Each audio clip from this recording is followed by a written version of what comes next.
Welcome, sweet friend.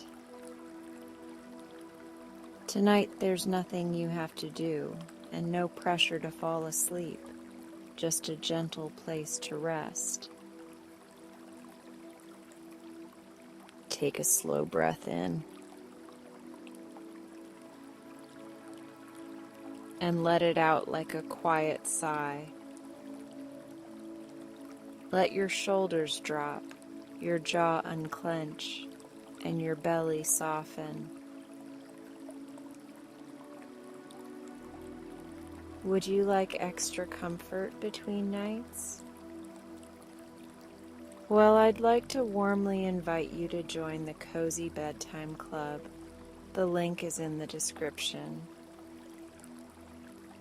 You'll get a free printable sleep journal to unload busy thoughts, track what truly helps, and build a simple bedtime ritual. Now, let's begin the meditation. Gently find a position that feels supportive. You can lie down or recline, or sit with your back gently supported. Let your hands rest where they naturally want to fall.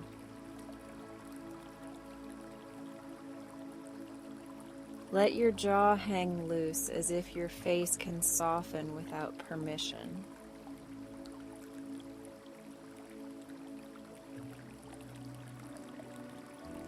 And if you need to adjust a pillow, a blanket, or the volume, you can do that now. This is a gentle progressive muscle relaxation meditation. That simply means we'll move through the body, one area at a time.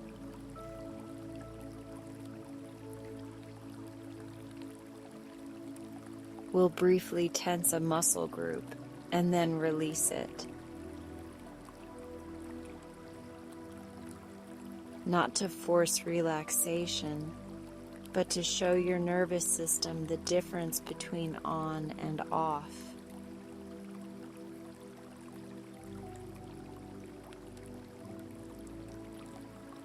So your body can remember how to let go.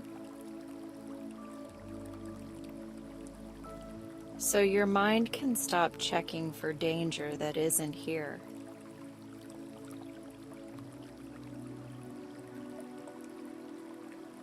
If you ever notice discomfort, cramping, or pain, you'll skip the tensing part.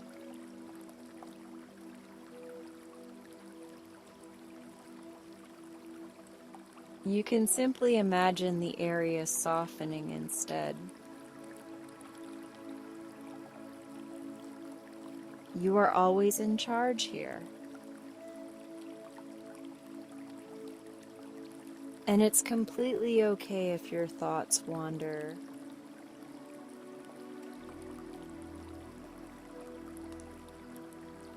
Each time you notice, you can return to the next sentence like stepping back onto a calm path.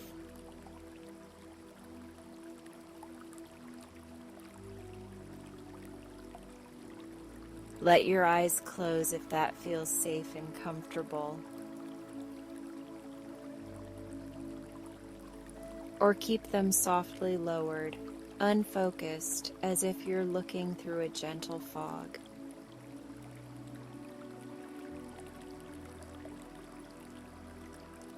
Notice the room around you.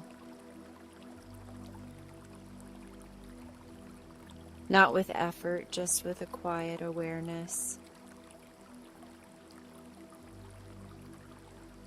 Maybe there's a hum of a heater, a distant street sound, or the small settling noises of a home at rest.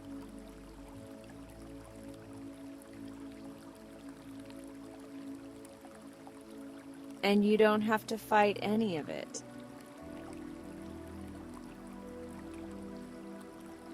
You can let those sounds be part of the background, like wind far away beyond a closed window.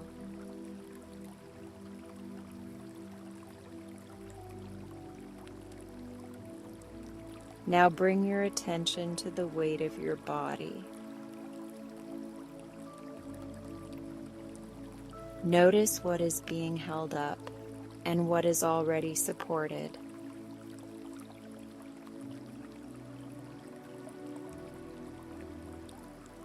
The mattress, the couch, the chair, the pillows, the floor beneath you.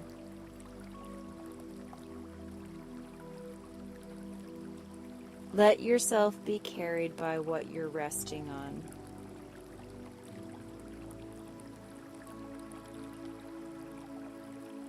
There is nothing you need to prove tonight.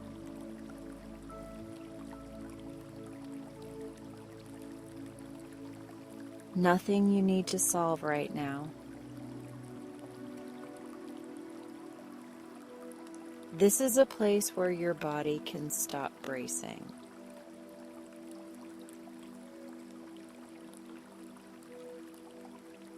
Begin by noticing your breathing just as it is. No fixing, no forcing, no trying to make it deep.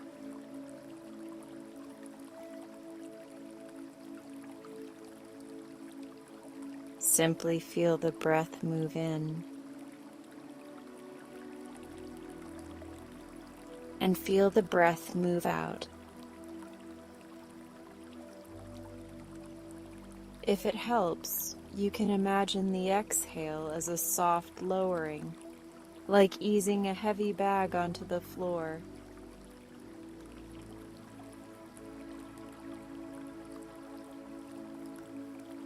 With each exhale, you're letting the day loosen its grip.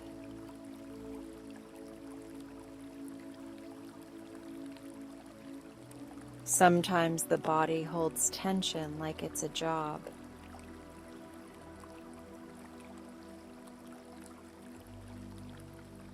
Shoulders lifted as if they're holding the world.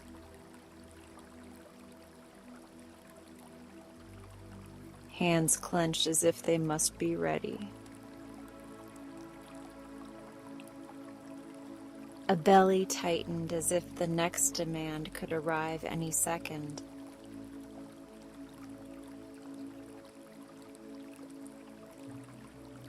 And none of that means you're doing anything wrong. It means your system has been trying to protect you.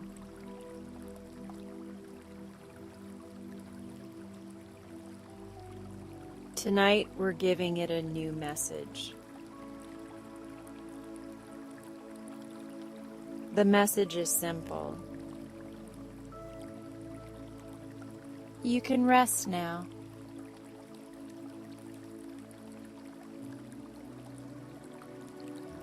We'll move gently and we'll move slowly. And we won't be counting down to sleep.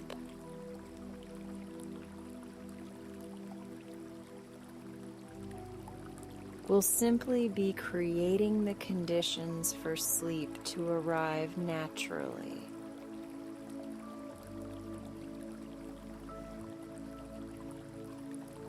Like dimming the lights in a room and letting quiet settle on its own.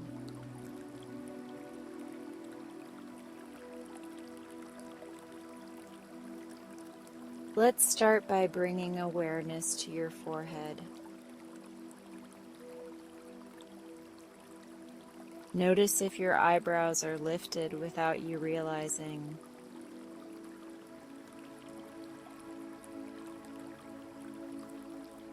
Notice if your eyes are squeezing, even slightly, as if they're still watching the day.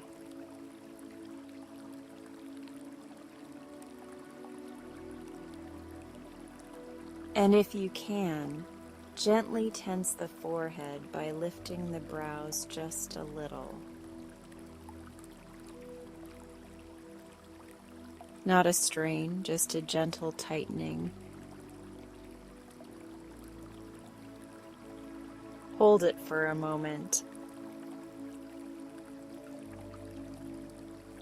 And release.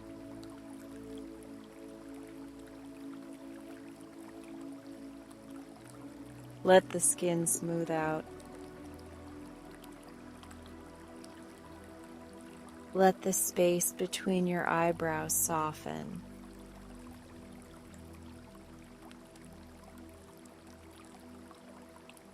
As if a warm cloth has been laid across your forehead.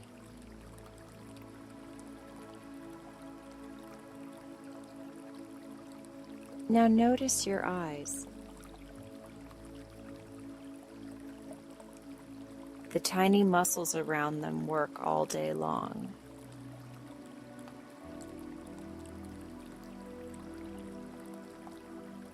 If you'd like, gently squint, just slightly, as if you're looking into bright light.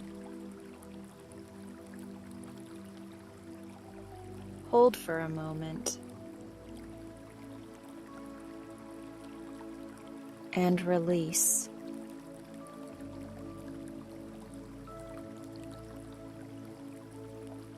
Let the eyelids become heavy.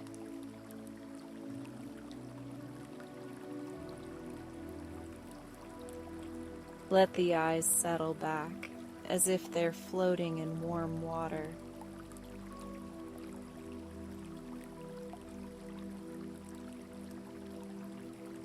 Bring your attention to your jaw.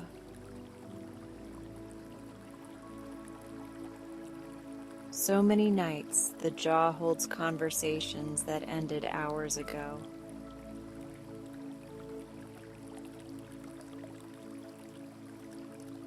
So many nights, the teeth press together like a quiet alarm.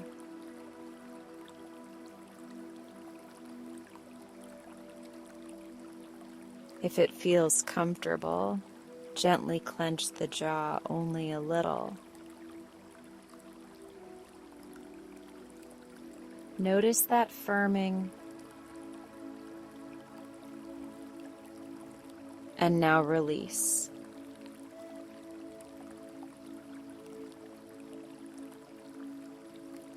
Let the tongue rest in the mouth. Let the teeth separate slightly.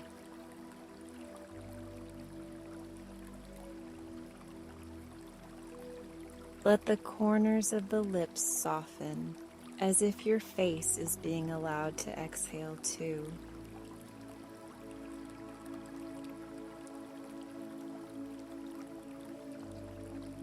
Now move down to your neck.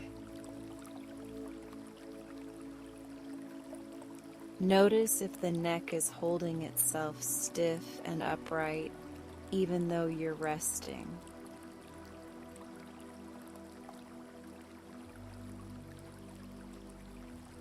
If it's safe and comfortable, press the head gently into the pillow or support, just enough to tense the neck.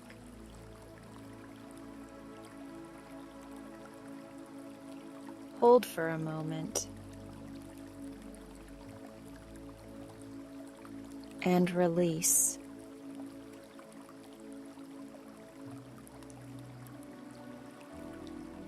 Let the neck become long and loose.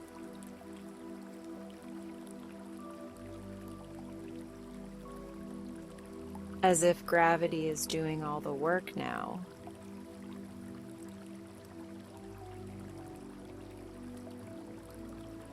Bring your awareness to your shoulders. So many people carry their whole week right here.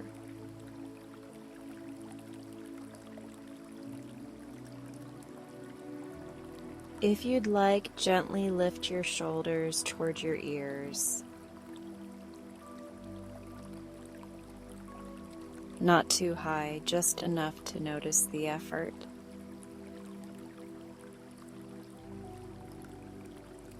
Hold for a moment. And release.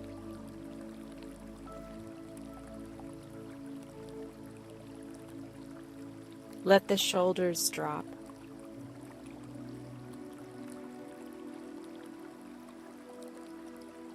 Let them melt down and away from your ears.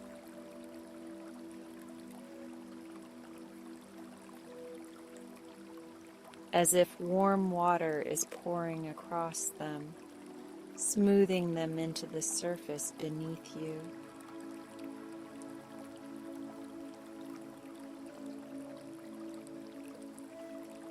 Now your arms. Notice the upper arms first, and if they feel tight, that's okay.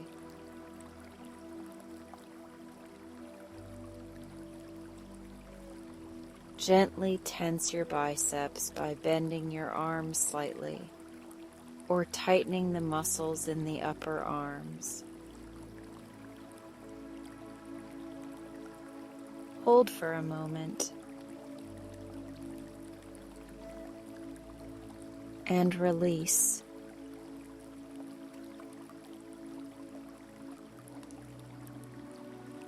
Let the arms feel heavier.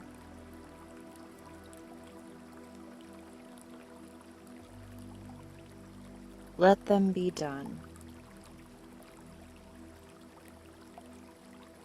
Bring attention to your forearms. You might be surprised how much effort lives here.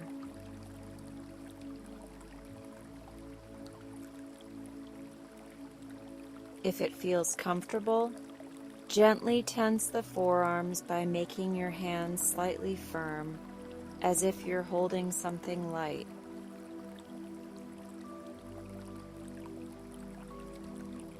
Hold for a moment. And release.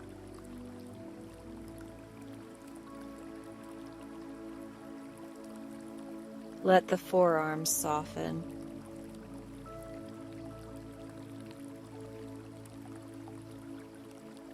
Let your hands fall open naturally.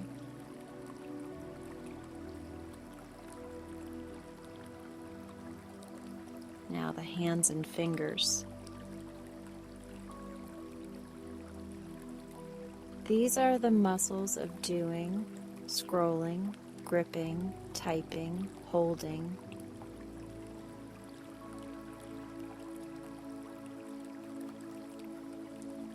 If you'd like, gently curl the fingers into a loose fist. Not tight, just enough to feel the muscles engage. Hold for a moment. And release.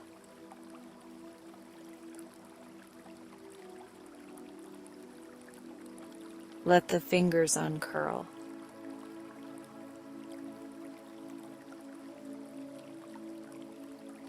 Let the palms soften.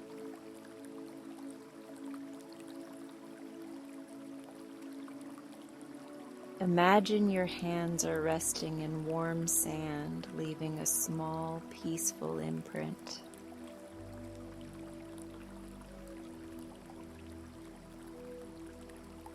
Now bring awareness to your chest. Notice the rise and fall there, however subtle.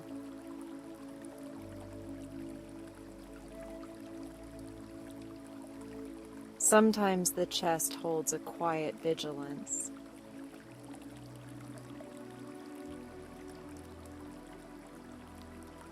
As if it's waiting to be needed. If it feels safe, take a slightly fuller breath in, feeling the chest expand. Hold for a gentle moment. And let the breath go.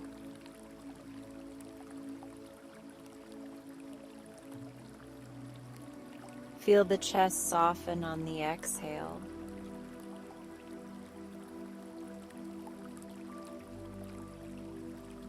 as if a tight shirt has finally been unbuttoned.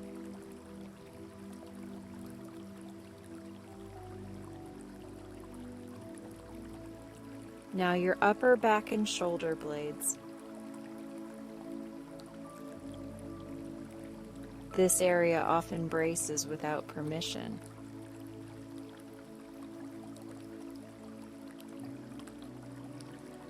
If you can, gently squeeze the shoulder blades back together. Just a little, noticing the firmness in the upper back.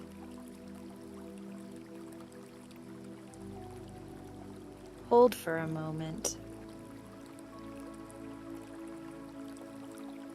And release.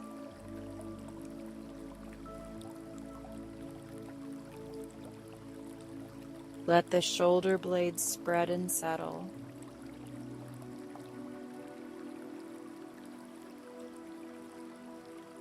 Let the upper back widen as if it can finally rest.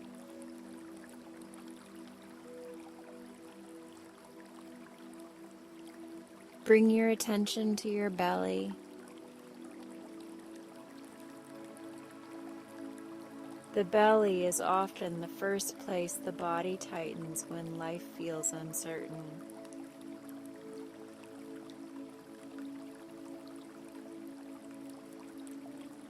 If it feels comfortable, gently draw the belly in, tightening the abdominal muscles a little.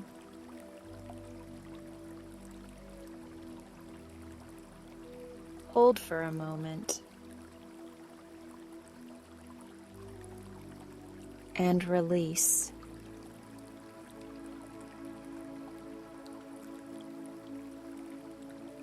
Let the belly soften outward.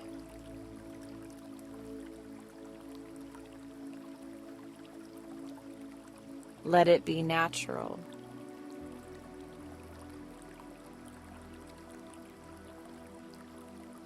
There's nothing to hold in here. There is nothing to brace against.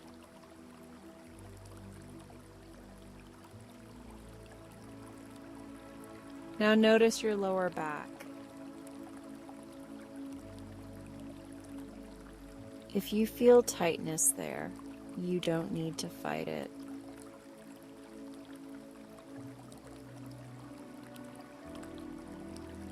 You can simply let the area be included in your attention. If it feels okay, gently arch the lower back just slightly, creating a small tension.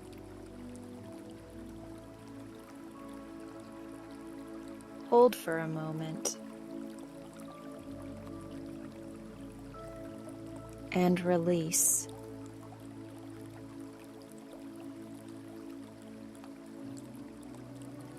Let the lower back settle.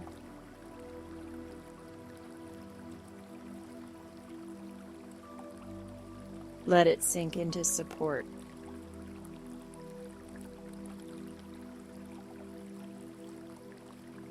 Now bring awareness to your hips. Hips can store the quiet accumulation of stress.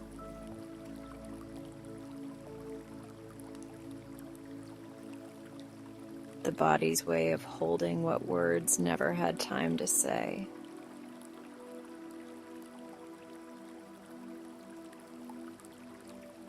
If it feels comfortable, gently tighten the muscles around the hips and pelvis, like you're stabilizing your center. Hold for a moment. And release.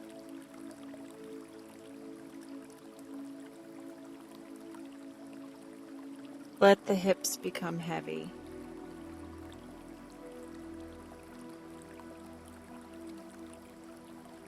Let them spread and soften into the surface beneath you.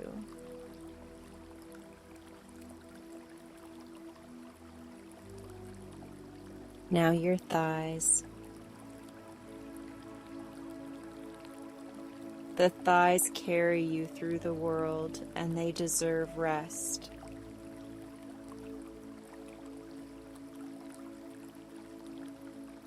If you'd like, gently tense your thighs by pressing the legs down or tightening the muscles at the front of the legs. Hold for a moment and release.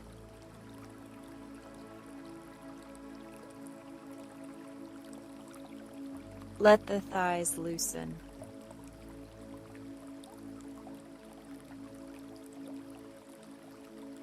Let them feel warm and still.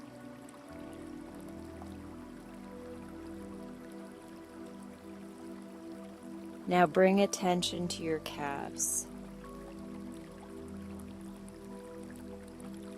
If it feels comfortable, gently point your toes away, tightening the calves. Hold for a moment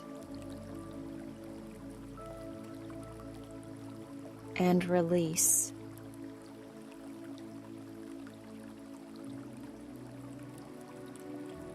Let the calves soften.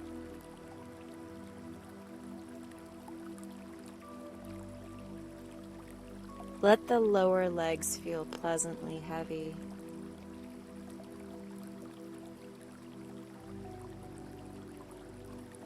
Now your feet.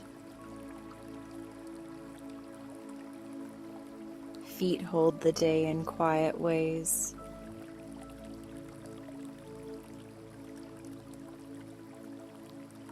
Standing, walking, balancing, carrying you from moment to moment.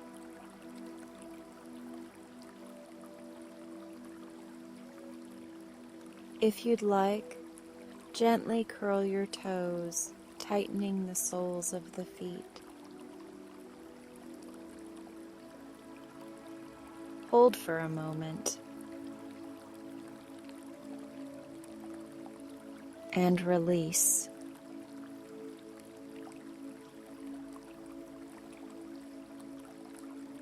Let the toes spread.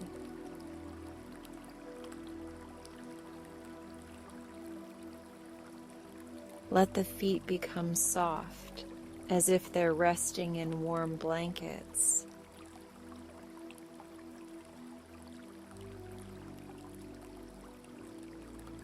Now take a moment to scan your whole body. From the top of your head to the tips of your toes. Notice what feels different.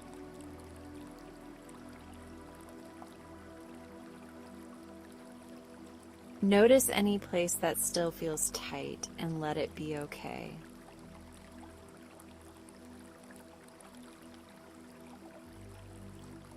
You can return to it with kindness, not pressure.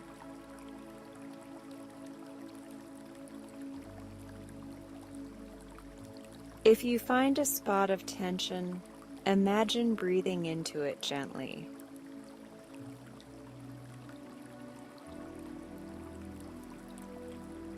Imagine the inhale arriving like warm light.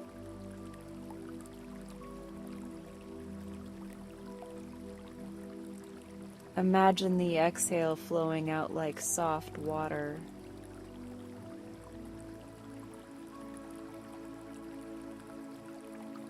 No rushing.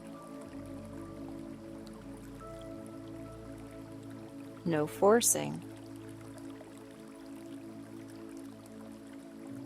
Just allowing.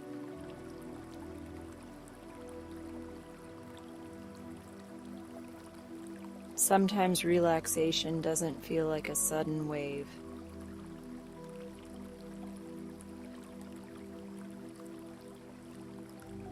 Sometimes it feels like tiny knots untying one by one.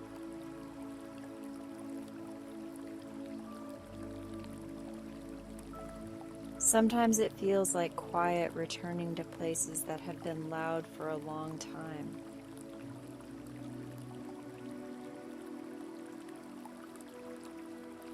And even if you don't feel deeply relaxed yet, your body is learning.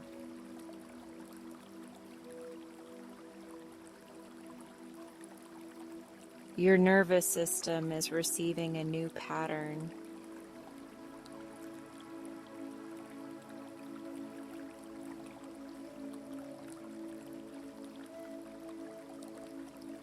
Release. Safe.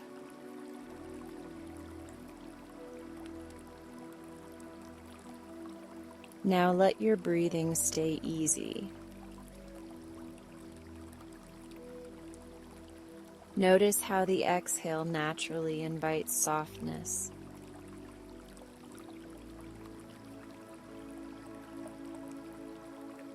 Each time you breathe out, it's like you're setting something down.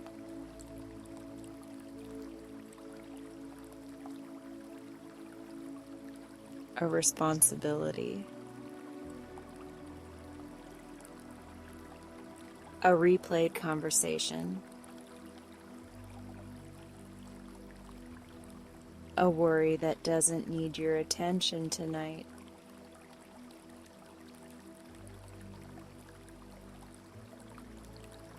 And if your mind offers you a list, that's normal.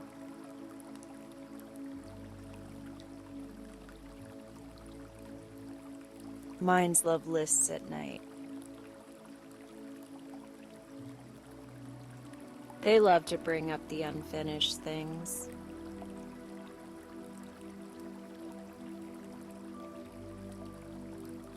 So if that happens, you can silently say, "Not now."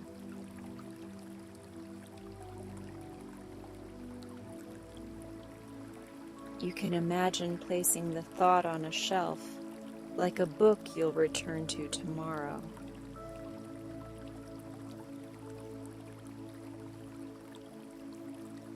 Then you come back to your body, because your body is here.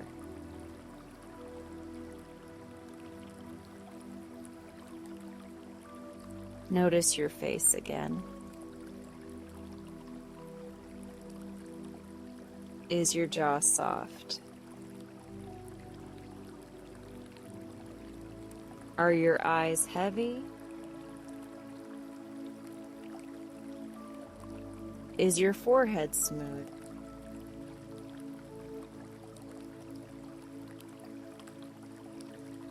And if any part tightened again, that's okay.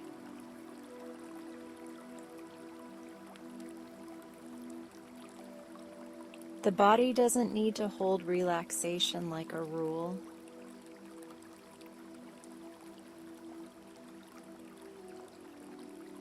It can keep returning to it like a familiar place.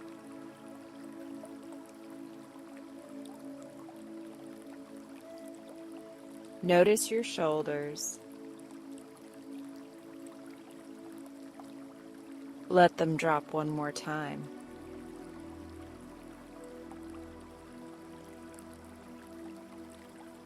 Notice your hands. Let the fingers rest open, loose, unbothered.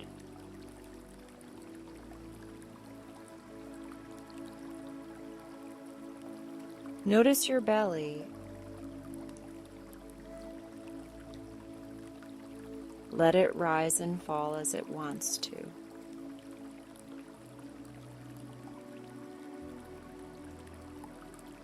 You are not asking your body to fall asleep.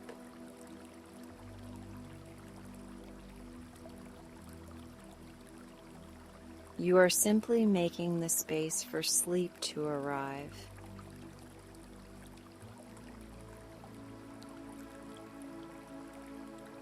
Like opening a window for cool air. Like turning down the brightness.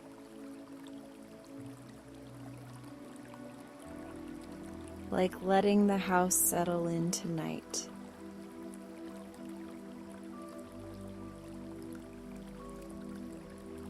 In a moment, we'll continue with this gentle rhythm, keeping everything soft and optional.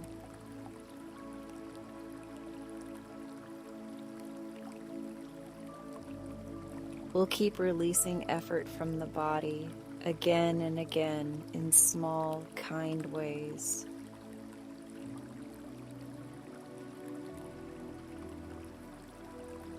And if you drift, that's perfect. If you stay awake, that's also okay.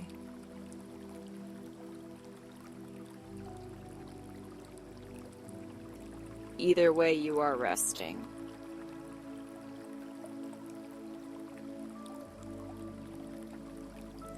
Let's stay right here in this softness.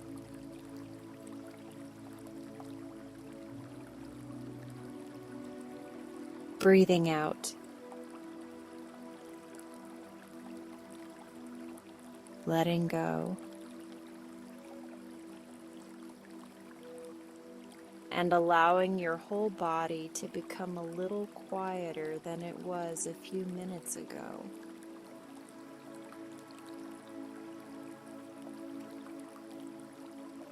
Now, very gently, let the meditation soften into something even quieter. There's nothing you need to figure out and nothing you need to hold up anymore.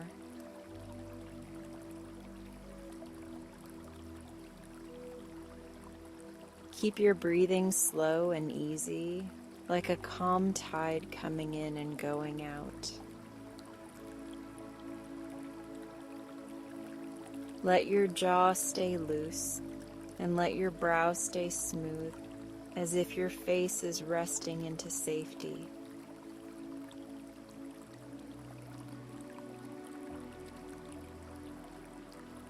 With each exhale, feel yourself sinking a little deeper into comfort. And as your mind grows lighter, we'll drift seamlessly into the sleep story, like stepping through a warm, quiet doorway.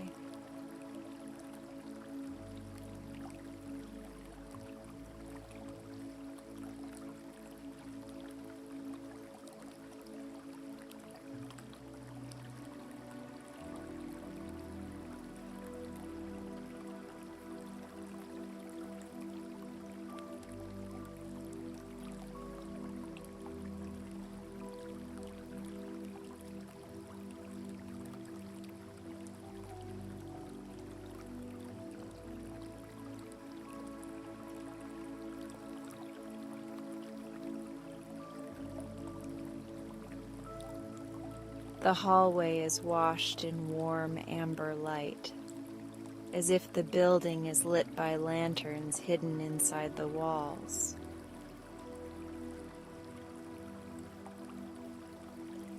Your footsteps land quietly on a carpet that feels like velvet moss, and the sound disappears the moment it's made.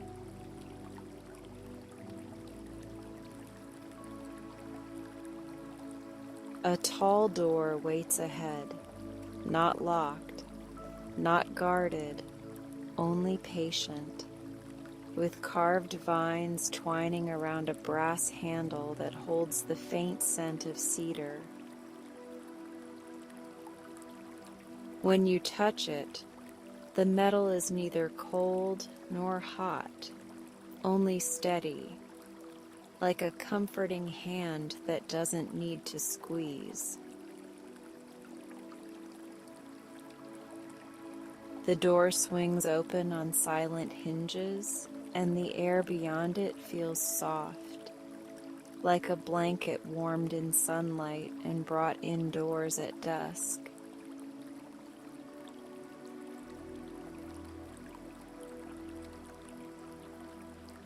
Inside, the Clockless Conservatory opens wide, a grand room with high windows and arched beams that curve like the ribs of a gentle ship.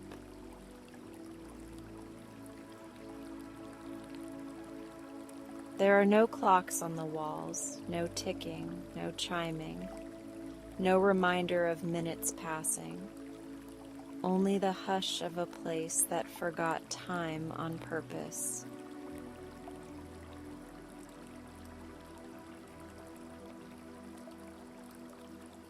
Instead of a clock tower, there is a tall indoor garden at the far end, a conservatory within the conservatory, where leafy plants breathe quietly under glass. The glass ceiling above the garden gathers moonlight and spreads it across the floor in pale patterns that look like ripples on water.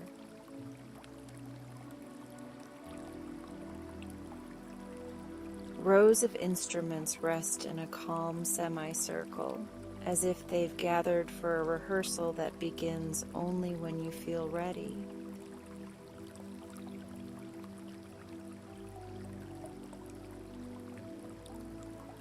A piano sits near the center, its lid closed like a sleeping eye, and the wood shines with a gentle, honeyed glow.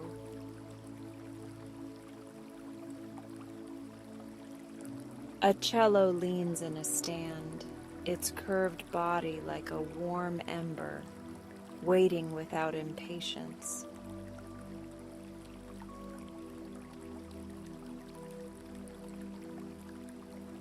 A harp stands tall and graceful, strings lined up like threads of moonlight, each one quiet as a held breath.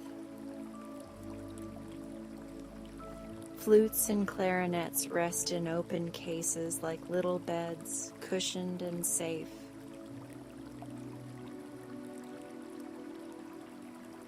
Even the drums look peaceful here, their skin smooth, their sticks set down like someone chose softness over noise.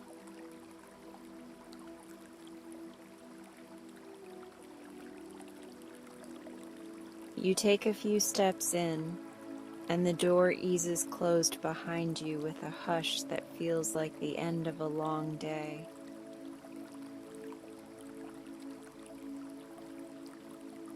No one rushes to greet you, but you're not alone, because the room itself feels attentive, like it's listening for your comfort.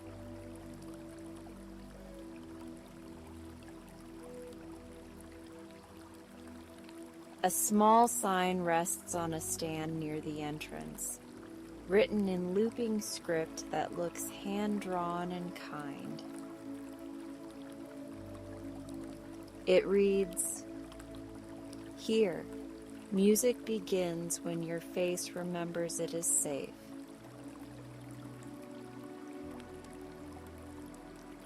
Beneath that, another line says, "Soften the brow, unclench the jaw, and let the room do the rest."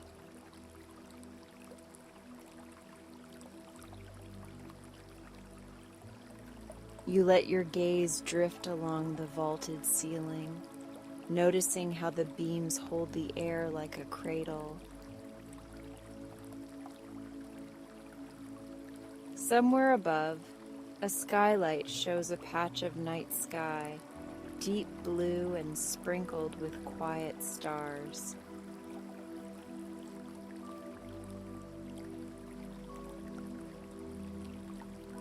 A faint, almost invisible breeze moves through the conservatory, carrying the scent of paper and polished wood, and something like chamomile.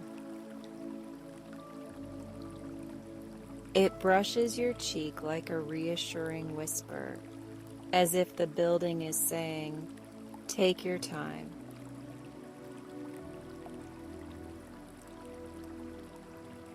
You feel your shoulders loosen without needing to instruct them, because the stillness here is contagious.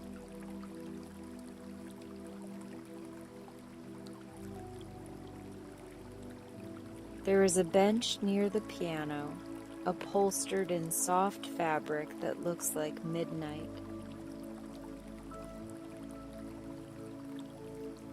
You sit, and the cushion gives gently, as if it was shaped by 1,000 quiet rests.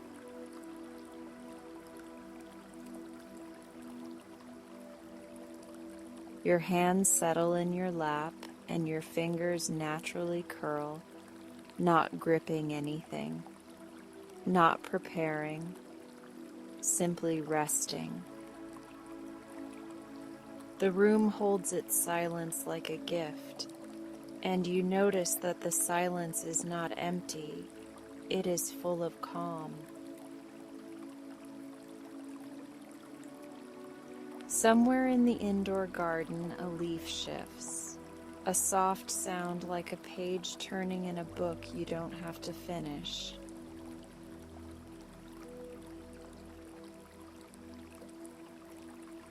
As you breathe, you realize there is a difference between breathing to do something and breathing because you are allowed to. Here, every inhale feels welcomed, and every exhale feels received, like the room is built to catch what you let go.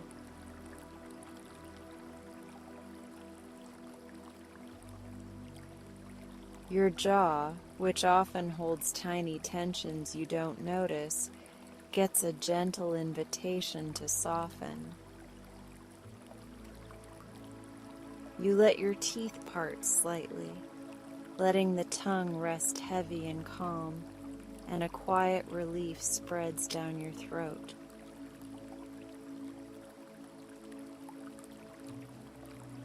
Your brow smooths as if warm water has been poured across it, and your eyes feel heavier, kinder.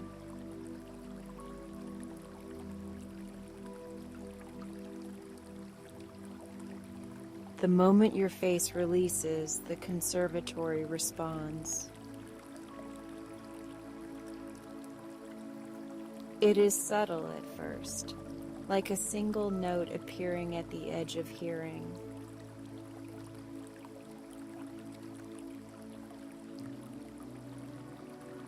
The piano does not clatter or announce itself, but a soft chord blooms as if the keys were pressed by a breeze made of compassion. The sound hangs in the air like a candle flame, steady and slow, bright but not harsh. Your chest loosens again, as if that cord reached inside and untied a knot with patient fingers.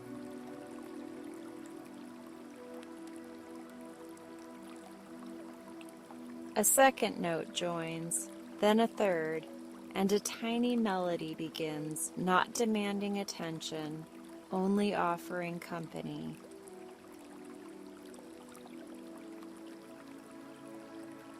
The melody moves like a person walking barefoot on carpet, careful and unhurried.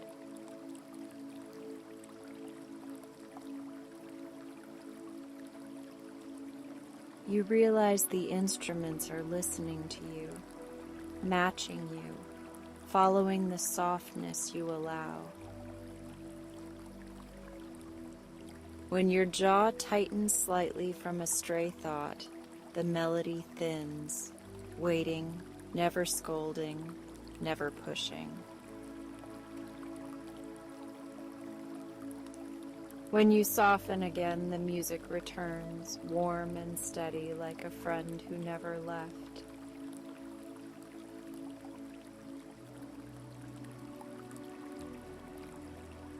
In the corner, the cello answers with a long, gentle tone, low and comforting as a distant foghorn guiding you home.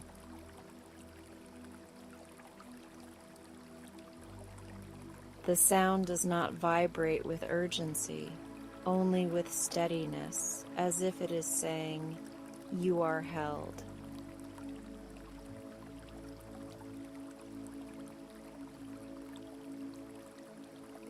You let your shoulders sink, and the cello's tone becomes rounder, richer, like it noticed.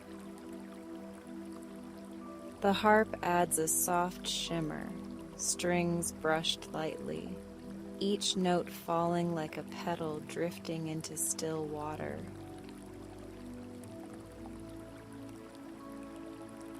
The room feels bigger and safer with every gentle sound, as though music is building a blanket around you stitch by stitch.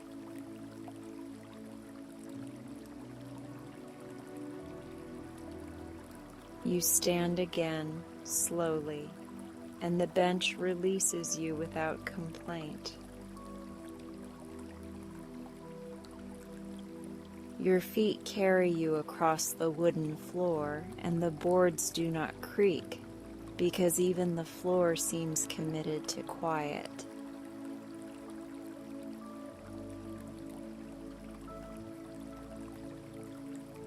A narrow path of light leads toward the indoor garden, where the glass ceiling catches moonlight like a shallow bowl. As you approach, you see small chairs arranged beneath the plants, each one facing inward toward a low fountain that does not splash.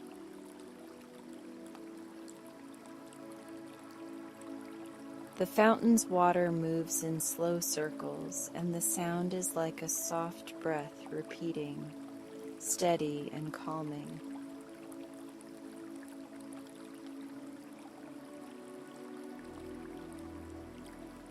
On a table near the chairs, there is a tray with a mug already waiting, steaming gently.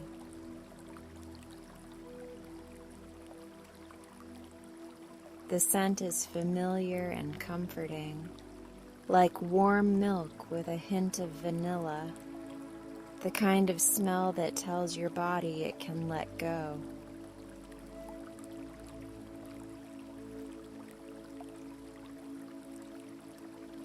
You wrap your hands around the mug, and the warmth spreads into your palms like sunlight soaking into a stone.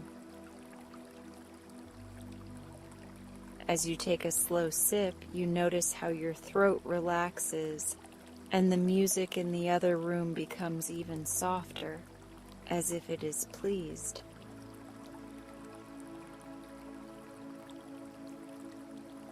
Your brow smooths further, and the harp's notes become a little more luminous, like tiny stars waking up.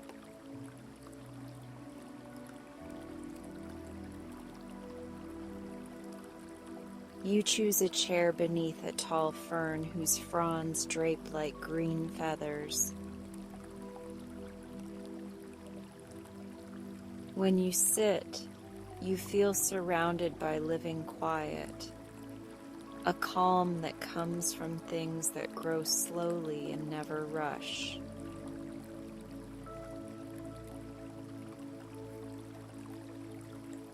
The fountain's gentle movement seems to sync with your breathing, and the whole garden becomes a metronome without sound. In this place, time is not counted, it is felt, and what you feel is ease.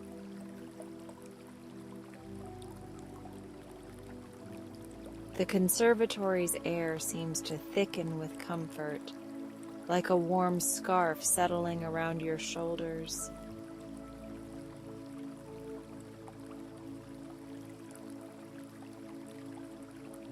A faint path of music drifts through an open archway, as if the instruments are playing from the other side of a curtain.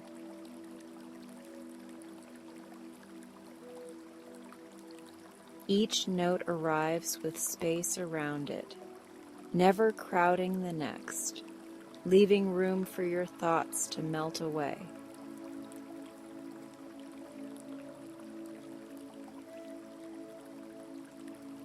You notice how your face keeps returning to softness, jaw loose, brow smooth, because the environment makes tension feel unnecessary. The room doesn't ask you to perform relaxation. It simply reminds your body that it already knows how. With each exhale, the chair seems to hold more of your weight, and you feel supported without having to earn it.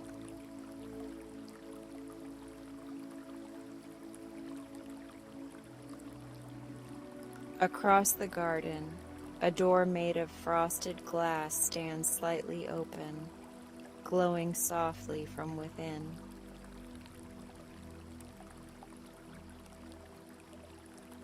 Something about it feels like an invitation to go deeper into rest, like the next room is a quieter chapter.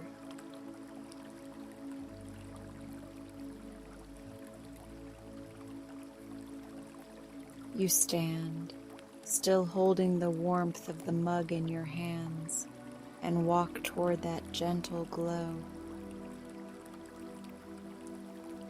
The floor changes from wood to smooth stone, and the stone feels slightly warm under your feet, as if it remembers sunlight.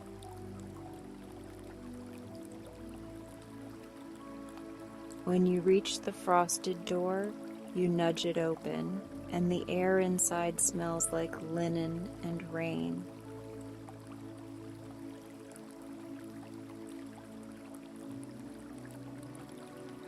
This room is smaller, more intimate, like a private practice space built for peace instead of perfection.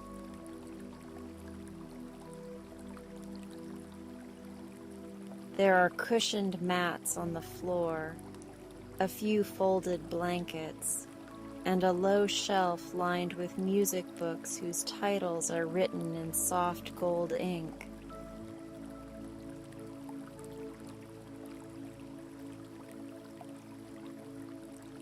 On the far wall, a mirror reflects candlelight, but the mirror is slightly hazy, as if it refuses to show anything sharp. In the center, a single instrument rests on a stand, a small round hand pan, its surface gleaming like dusk.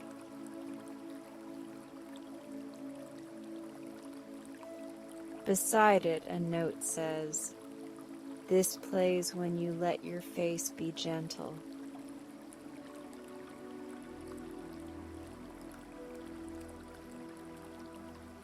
You lower yourself onto a mat, feeling the cushion yield under your hips and knees. A blanket is within reach, and you pull it over your legs, the fabric heavy enough to feel safe and light enough to breathe.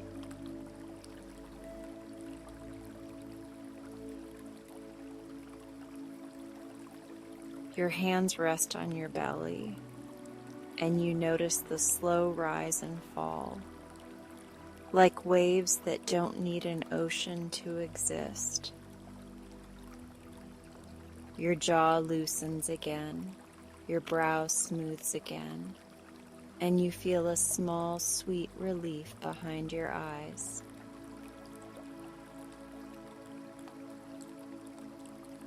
The handpan responds with a soft, bell-like tone, round and warm, as if a drop of sound fell into a quiet pond.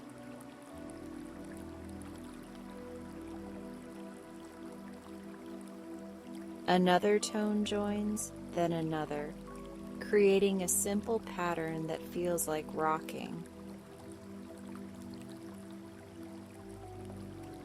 The sound is not loud, but it is clear, and it seems to move through your ribs like gentle vibration.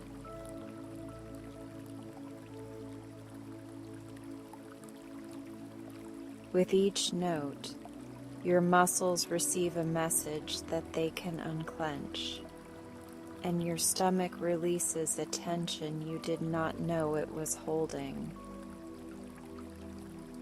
Your shoulders melt into the mat, and the handpan's pattern grows slightly slower, matching your softer breath.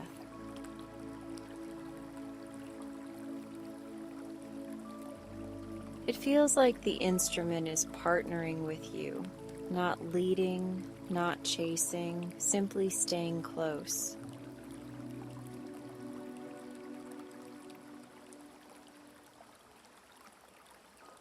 As your eyelids grow heavier, you imagine the conservatory itself as a kind caretaker. You picture its halls lined with kindness instead of schedules, and you sense that the building is proud of every small release you allow.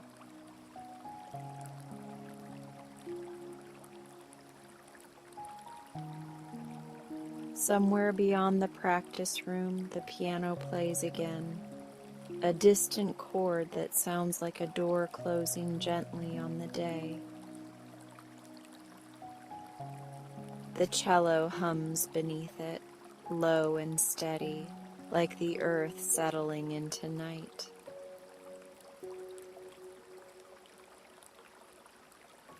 The harp sprinkles faint notes above, like soft light drifting through branches.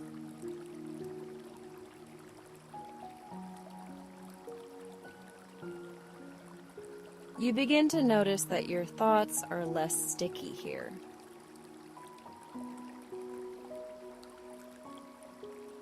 They come and go like moths near a lantern, but the lantern does not chase them, and neither do you.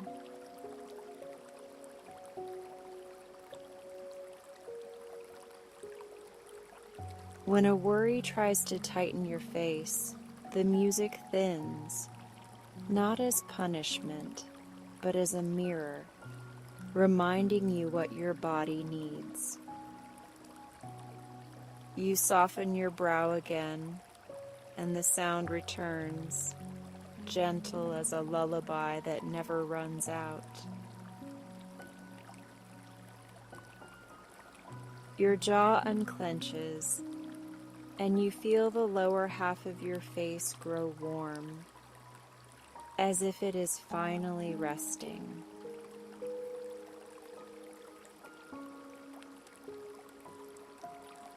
The practice room's candlelight flickers softly, not from wind, but from the slow movement of air as you exhale.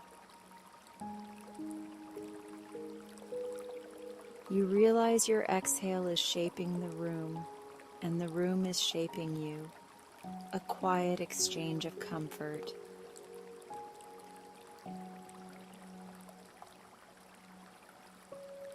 The handpan's tones become fewer, leaving longer silences between them, like pauses made for drifting. Each pause feels spacious, like a gentle hallway you can float down without needing to find the end.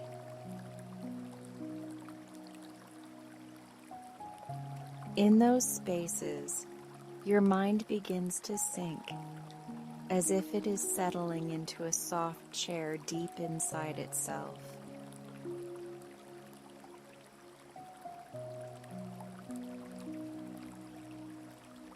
Behind the practice room, there is a faint sound of water, like the garden fountain, reminding you that the world can move slowly.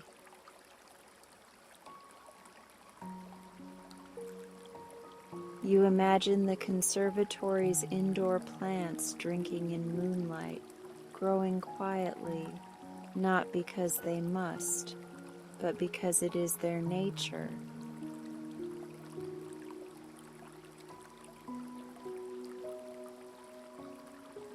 That same nature exists in you, a built-in ability to restore, to recharge, to soften into sleep.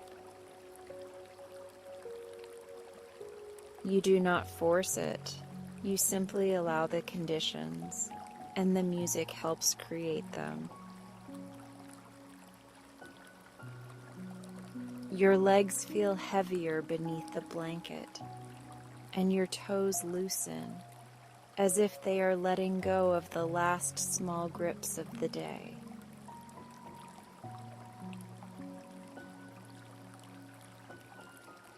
The handpan offers one last gentle tone that feels like a goodbye kiss on the forehead.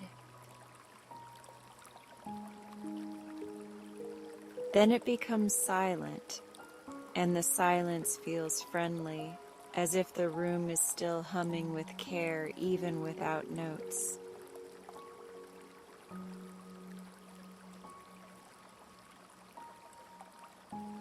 You listen to your own breathing, and it sounds like a slow tide coming in and going out. Your brow is smooth now, not perfectly, but softly, and that softness is enough to be welcomed.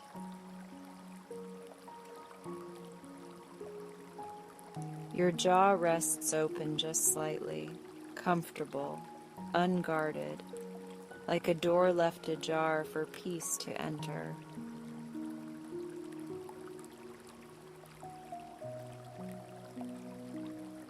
In the distance, the piano plays a final chord that feels like a light being dimmed.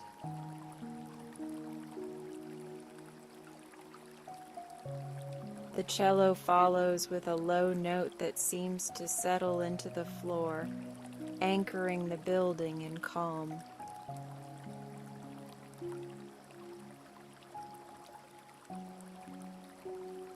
The harp releases a few tiny sounds like falling petals, then fades, leaving you with warmth and quiet.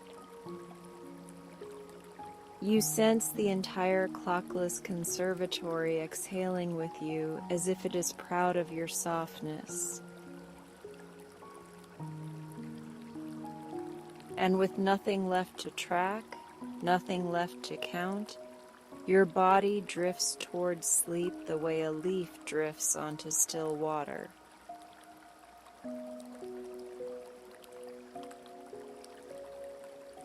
The practice room remains gently lit, but the light feels farther away now, like it is moving to the edges so you can float inward.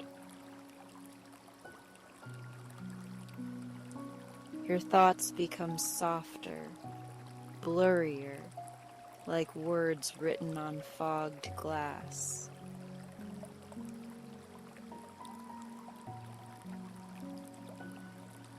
You don't need to solve them, because the conservatory does not trade in solutions, only in rest. Your breathing continues, slow and unforced, and your body keeps choosing heaviness in the best way.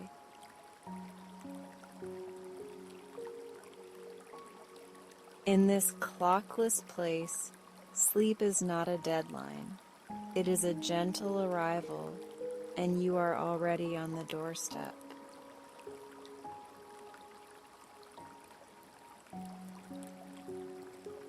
The blanket feels like a promise, the mat feels like a safe shore, and the air feels like a lullaby without words.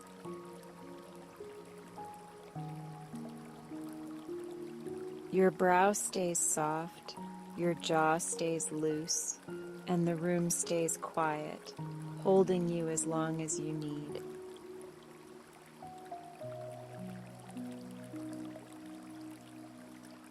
Somewhere in the garden, a leaf shifts again, a small sound that feels like a page turning toward a peaceful ending.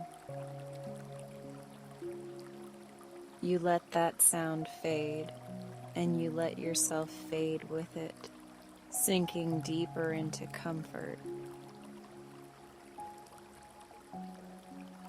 And as the Clockless Conservatory rests around you, you drift fully into sleep, gently, naturally, and without hurry.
And now, as the guided sleep story fades into a softer hush, let everything slow even more.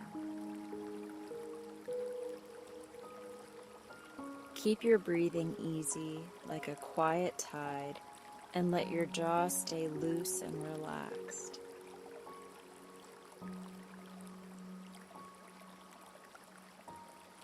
Smooth your brow as if you're letting warm water flow across your forehead, and feel your shoulders sink down.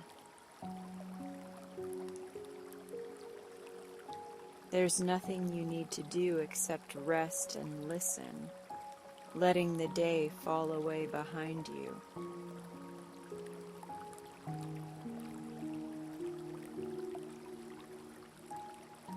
In a moment, we'll drift into a cozy bedtime tale.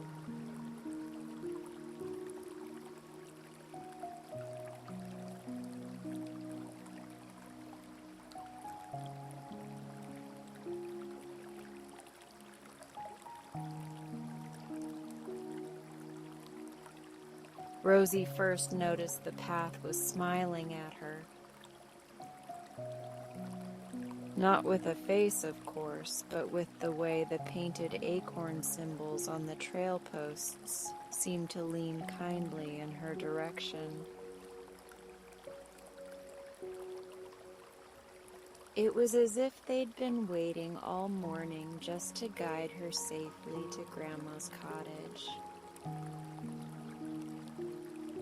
She stepped out from her little town's last cobblestone corner into the beginning of the woods. The air changed from bakery sweet to leaf cool. The light turned dappled like lace laid over everything. Rosie's basket sat snug against her elbow, lined with a checkered cloth. Inside were cozy comforts she'd chosen carefully. There were lavender sachets tied with soft ribbon. There were honey biscuits wrapped in wax paper. And there was the knitted blanket she'd finished the night before, still carrying the warmth of her lap as she stitched the final row. The blanket was her favorite part. It wasn't perfect. One corner had a playful wobble. A few stitches looked like they'd been made during a yawn. But it was thick and gentle. It was the kind of soft that made shoulders unclench without being told. Grandma had asked for something warm for the chair by the window. Rosie had imagined her there already, teacup in hand. She pictured rain making quiet music on the glass. She pictured the blanket gathering the chill and turning it into comfort. Rosie loved the woods. But she loved them in a very particular way. She loved them when they were calm and familiar. She loved them when they were clearly marked. This woodland path always was. The town's path keepers had painted signs at each turning. Acorns for the safest route. Mushrooms for the scenic loop. tiny stars for the path that led to the creek overlook. Rosie followed the acorns. Today was a delivery day, and deliveries deserved steadiness. The ground underfoot was packed and smooth. Every few steps, a flat stone was set into the soil like a friendly reminder. You're still on track. As she walked, Rosie counted her comforts. Not out of worry, but out of fondness. It felt like naming beloved things in a pocket. 2 lavender sachets for Grandma's pillow and dresser drawer. 1 tin of honey biscuits. They were baked with a pinch of cinnamon. They had a little extra honey because Grandma always claimed sweetness helped the heart settle. 1 knitted blanket folded in an easy square. The yarn was a dusty rose color that matched the blush of sunrise on cloudy mornings. And 1 small note tucked beneath the cloth. It said in Rosie's neat handwriting, "For your cozy chair, wrap yourself up and remember you are loved." The morning held a hush that felt intentional. It was as though the forest had decided to offer its gentlest self. Birds sang in soft bursts instead of loud calls. The breeze moved through branches like someone smoothing a bedspread. Rosie's breath found the rhythm of her steps. Her shoulders stayed low and relaxed. She didn't hurry, but she didn't linger either. There was a pleasant certainty in knowing where she was going and why. Halfway to the first marker post, Rosie noticed a patch of wildflowers she'd never seen before. She had walked this path dozens of times. Still, there they were. They grew in a small clearing off to the right, close enough to admire without stepping off the trail. Their colors were gentle and sweet. Soft yellows,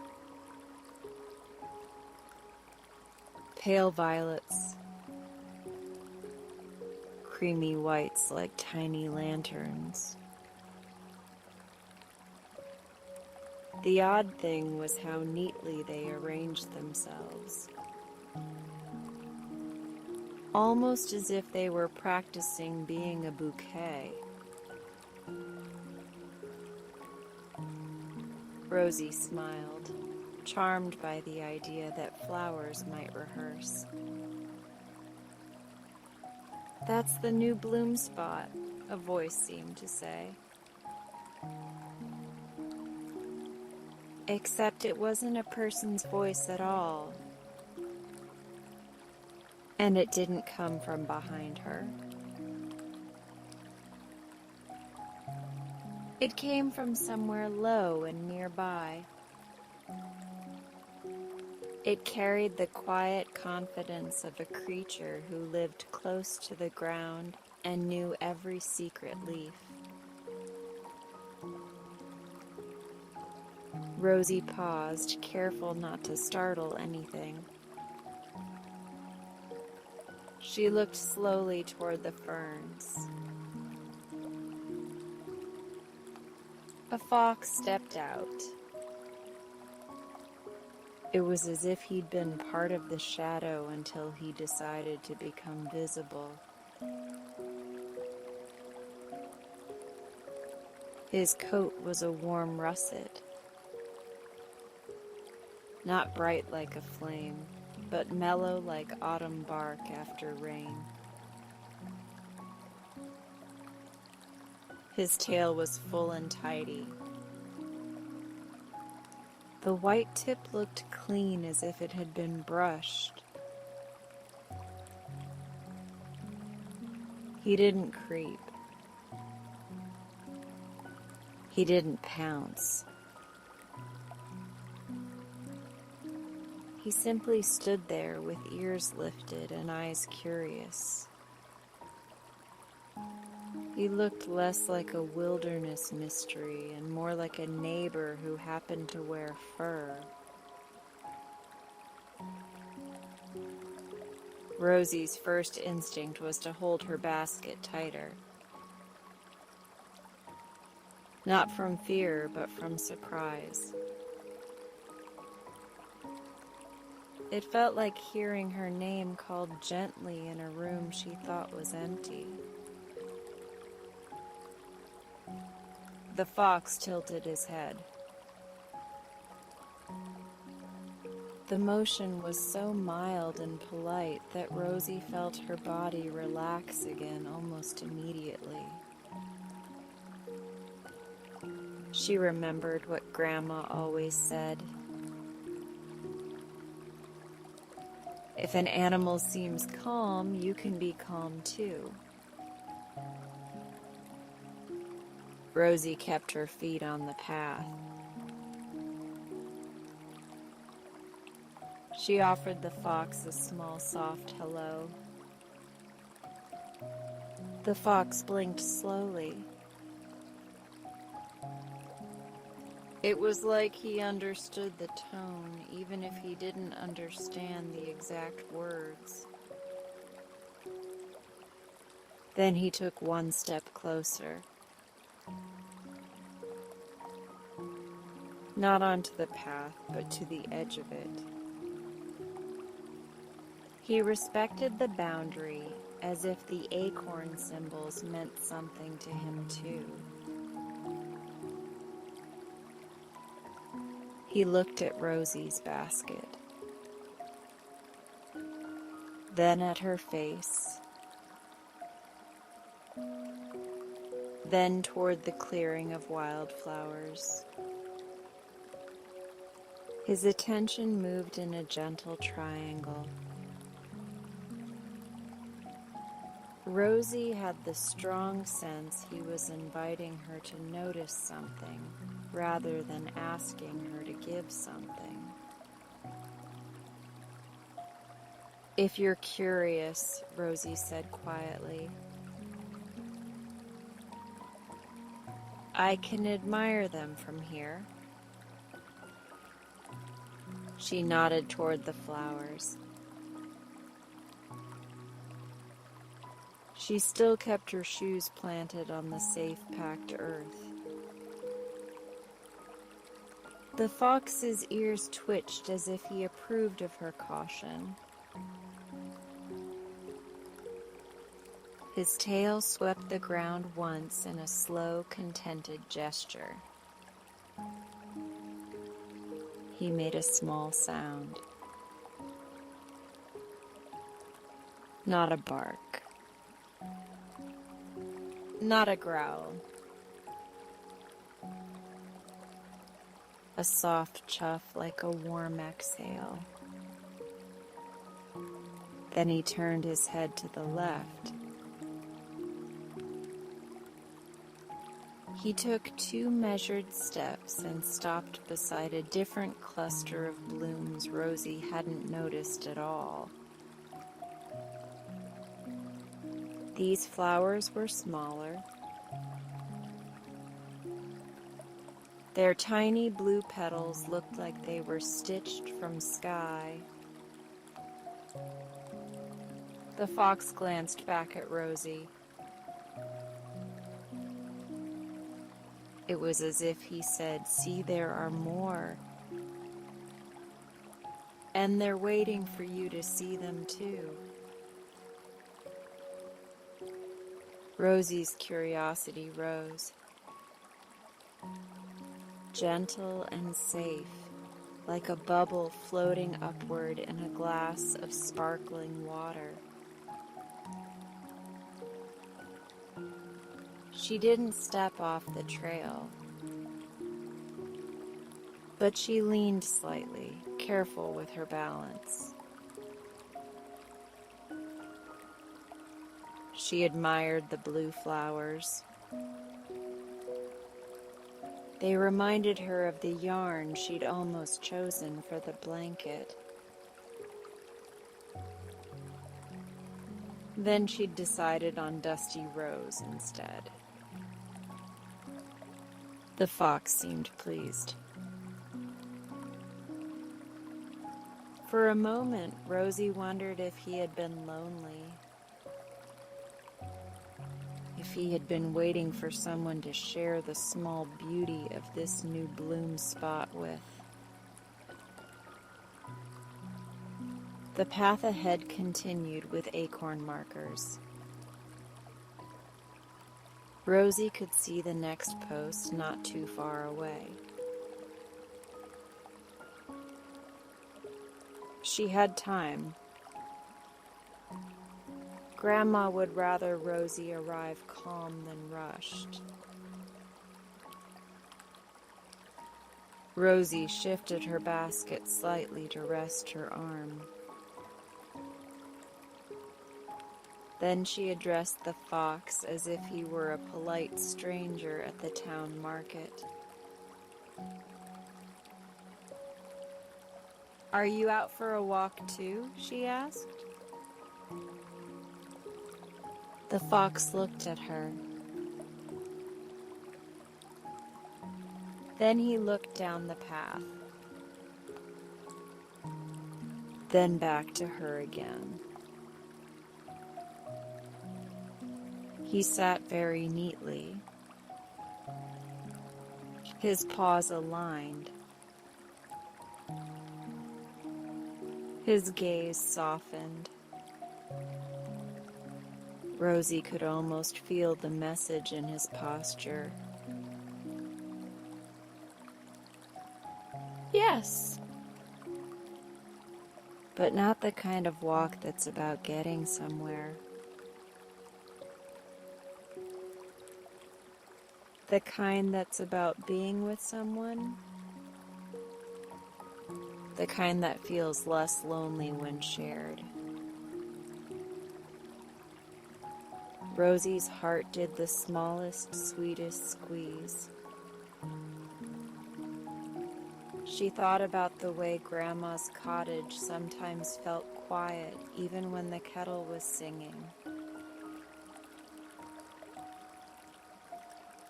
She thought about how Grandma loved company that didn't demand anything.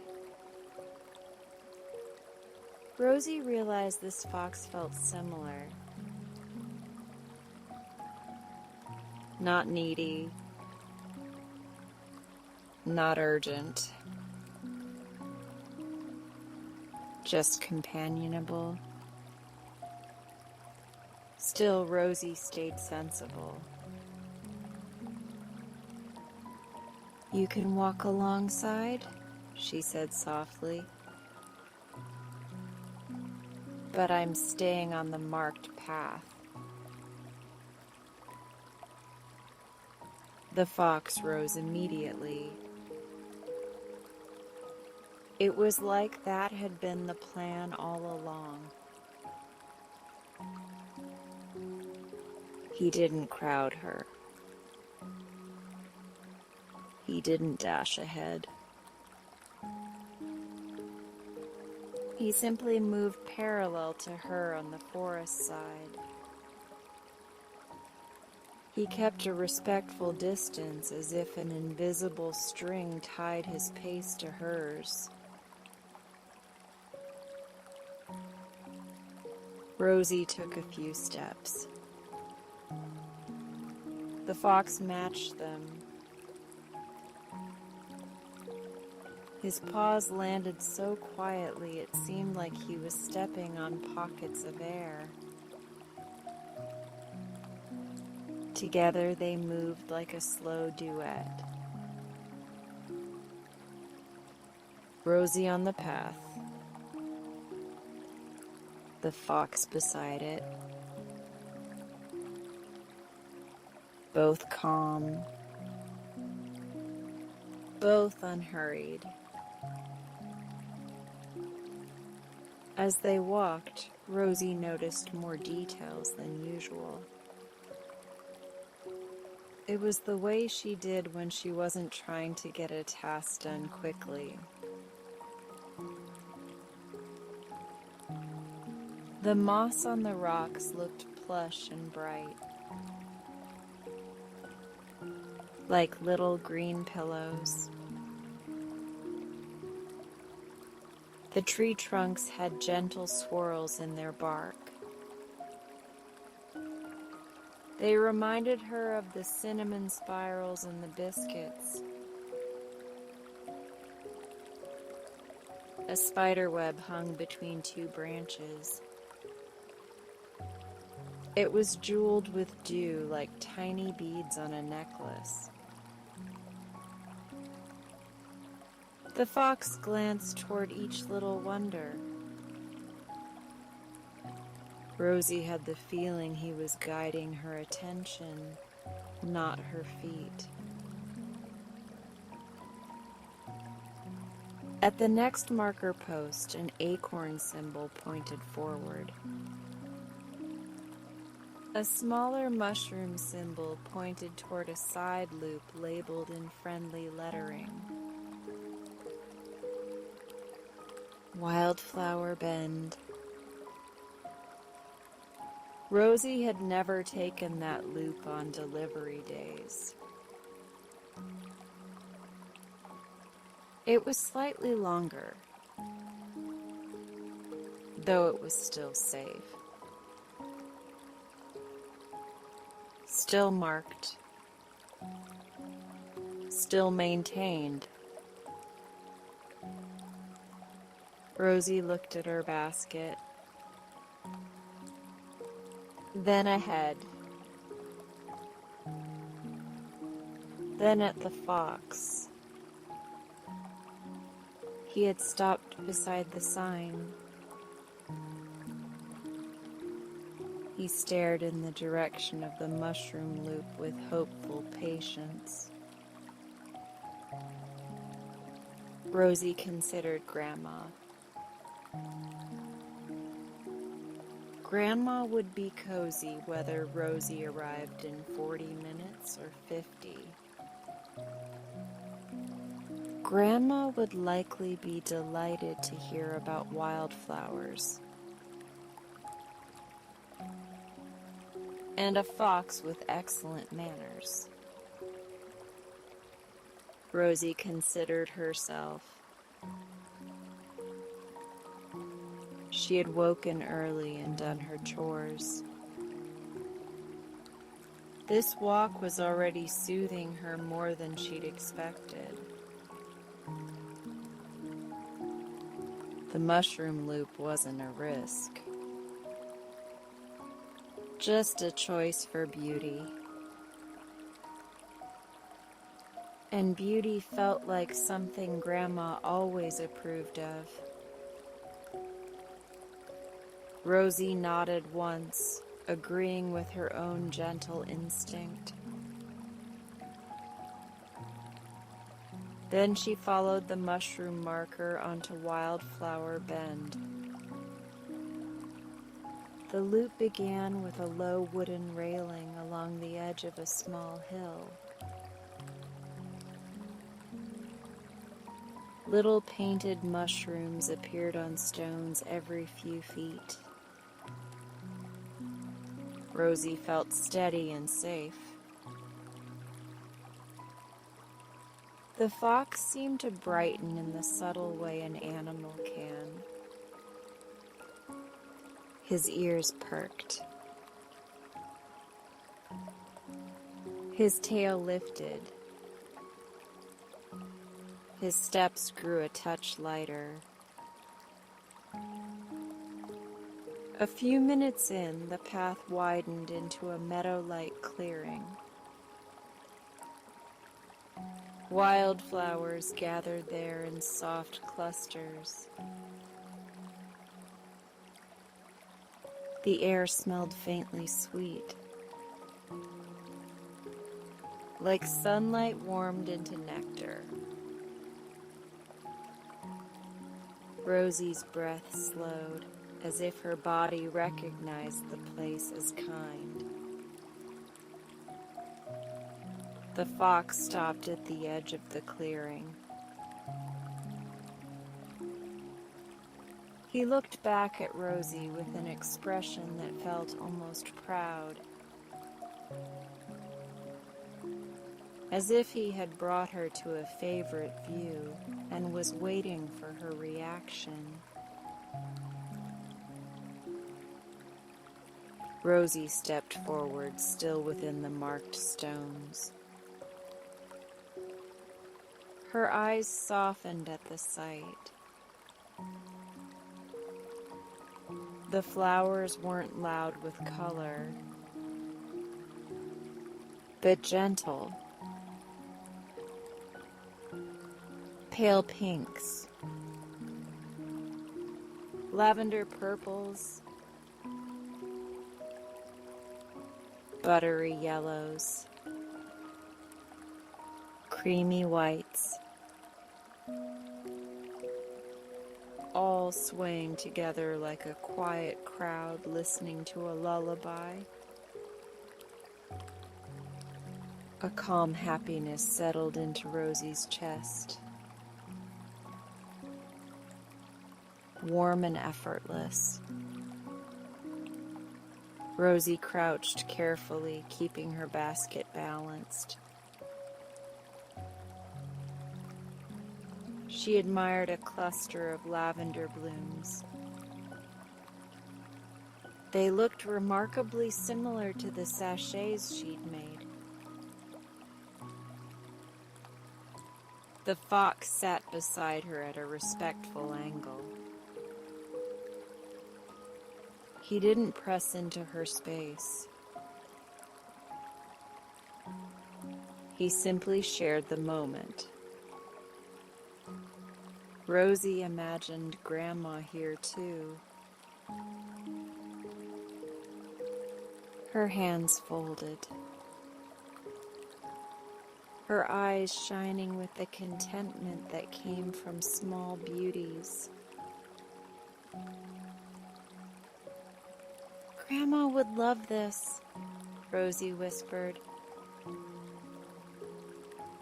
The fox's tail thumped once softly, like he agreed. A breeze moved through the clearing. It lifted the edges of Rosie's hair. It carried the scent of flowers closer. The fox stood. He padded a few steps to a different patch of blooms. They were tiny white flowers shaped like little stars. He looked back, inviting Rosie to see. Rosie rose slowly. Her knees were unhurried. She followed along the safe stones until she could admire them. Rosie smiled again. she felt something inside her unwind, as though each wildflower loosened a small knot she hadn't realized she carried. For a while, Rosie and the fox wandered the clearing's edges. They stayed on the marked path. They paused at the prettiest blooms. Rosie didn't speak much. She didn't need to. The fox didn't make big sounds either. The companionship was quiet, like walking beside someone who understands that comfort doesn't always come from conversation. Rosie's basket remained snug and safe on her arm. Its contents felt like part of the forest's gentleness. Lavender with lavender, honey with blossoms, a blanket made of warmth in a place made of calm. Eventually, the mushroom markers curved back toward the acorn route. Rosie could see the familiar post ahead. It was painted clearly.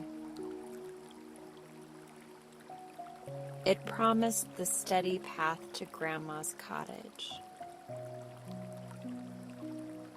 Rosie turned to the fox. A tender gratitude rose in her, the kind she felt when someone reminded her to notice the world. "Thank you," she said softly. The word carried everything. Thank you for company. Thank you for wildflowers. Thank you for making this walk feel like a story. The fox stepped closer to the path's edge. He lowered his head slightly, almost like a small bow. Then he began walking alongside her again as she returned to the acorn-marked route. He kept pace with her calm steps. Rosie felt lighter, as if the meadow had sprinkled quiet joy into her bones. The forest stayed kind. The markers stayed clear. The day felt gently softened around the edges. And ahead, somewhere beyond the next curve, Grandma's cottage waited with its warm window and familiar hush. It was ready to receive every cozy comfort Rosie carried. Rosie could see Grandma's cottage before the path even turned fully toward it. A single window glowed warm through the trees, like a lantern someone set out just for her. The roofline appeared next, softened by climbing ivy and rain-damp air. Smoke rose from the chimney in a slow ribbon that looked like the cottage was breathing out calm. The fox slowed at the edge of the clearing where the last acorn marker stood. He didn't stop as if unsure, but as if he was checking whether Rosie still felt comfortable. Rosie glanced down at him and smiled gently. "It's safe," she said in a quiet voice, as if the cottage could hear and would be pleased. A soft path of stones led from the main trail to Grandma's front gate. Rosie followed the stones, and the fox padded along beside her, careful not to splash in the shallow puddles. Rain had been falling lightly, the kind that didn't hurry, the kind that made everything smell clean. It tapped the leaves overhead in tiny rhythms, like the forest was humming to itself. Grandma's gate was painted a gentle green and decorated with a little carved heart near the latch. Rosie pushed it open, and it gave a small, friendly creak, as if it always greeted visitors with the same voice. The fox paused at the gate, ears forward, tail relaxed. Rosie didn't tug him or shoo him because he was choosing this, and that mattered. The cottage steps were wide and low, easy to climb even with a full basket. Rosie reached the porch and shook a few raindrops from her hair with a small, amused laugh. She lifted her knuckles and knocked twice, soft and familiar. Inside, she heard the comforting shuffle of slippers. The door opened, and there was Grandma, wrapped in a cardigan the color of oatmeal, cheeks rosy from warmth and hearthlight. Her eyes brightened the way they always did when she saw Rosie, like a lamp turning up without effort. "Oh, my dear," Grandma said, and her voice sounded like cinnamon stirred into milk. Come in before the rain tries to follow you." Rosie stepped inside, and the air instantly changed into cozy. It smelled like chamomile tea and toasted bread and the faint sweetness of wood smoke. Her shoes met a braided rug that felt warm underfoot, as if it had been waiting with patience. Rosie set her basket down carefully near the entry bench. Grandma noticed the fox before Rosie even had time to say a word. Not with surprise, but with gentle curiosity, like she'd expected the world to bring Rosie interesting things. The fox stood at the threshold, looking in, polite and still. Rain dotted his coat in tiny pearls. "Well, hello there," Grandma said softly, lowering her voice the way people do when they want to be kind to shy creatures. Rosie held her breath for a moment, not from worry, but from wonder. The fox took one step in, then another, paused silent on the rug.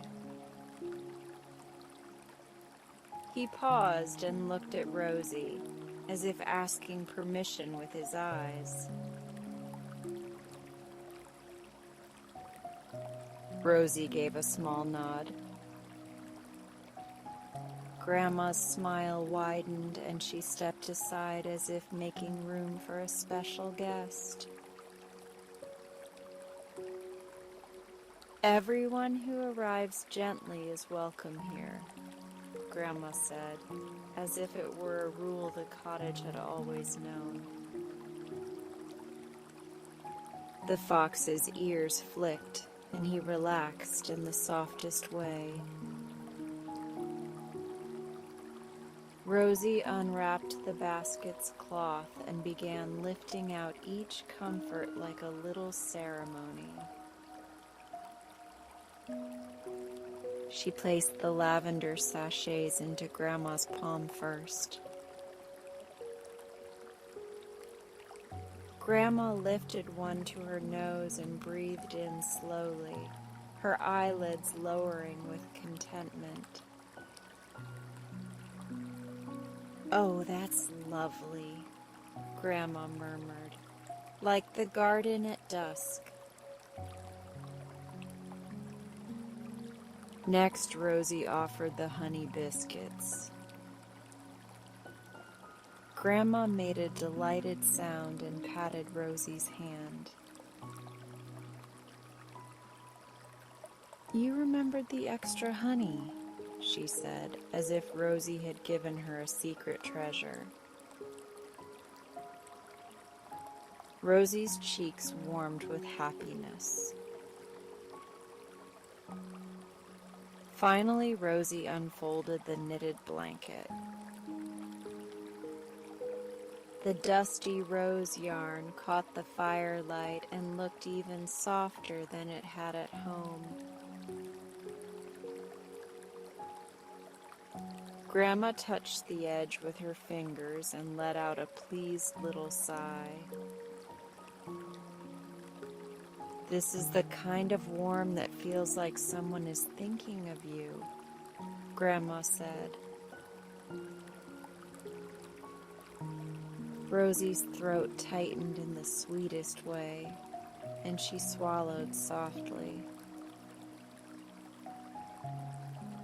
"That's exactly what it is," she said, voice quiet but sure. Grandma draped the blanket over the chair by the window immediately, like she couldn't wait to let it do its job. The chair looked instantly more inviting, as if it had been dressed for a cozy evening. The rain outside kept tapping the windows with a steady, gentle rhythm. It sounded like 1,000 tiny fingertips playing the softest drum. Grandma guided Rosie into the kitchen nook, where a small table waited under a lamp with a warm shade. The lamp's light made the tea steam look like pale gold. "Sit, my love," Grandma said, pulling out Rosie's usual chair. Rosie sat, shoulders loosening as soon as she felt the familiar cushion under her. Grandma poured tea into 2 mugs, the sound calm and continuous. The tea was a gentle blend of chamomile and honey with a touch of vanilla. Rosie wrapped her hands around her mug and let the warmth travel into her fingers. Grandma did the same, and for a moment they simply breathed with the steam. Outside, the rain tapped a little harder, then softened again, like it was practicing lullabies. Rosie felt her mind unclench the way a fist opens slowly. The fox wandered further inside with quiet confidence. He didn't nose around the cupboards or snatch anything. He simply explored like a careful visitor, pausing to sniff a corner, then stepping away. Grandma watched him with the same calm interest she used to watch birds at the feeder. "There's something about him," Grandma said softly, eyes kind. "He feels like a gentle thought." Rosie smiled into her mug. "He walked with me," she said, "and showed me wildflowers." Grandma's eyebrows lifted in pleased surprise. "A guide," she said, tasting the word like it was sweet.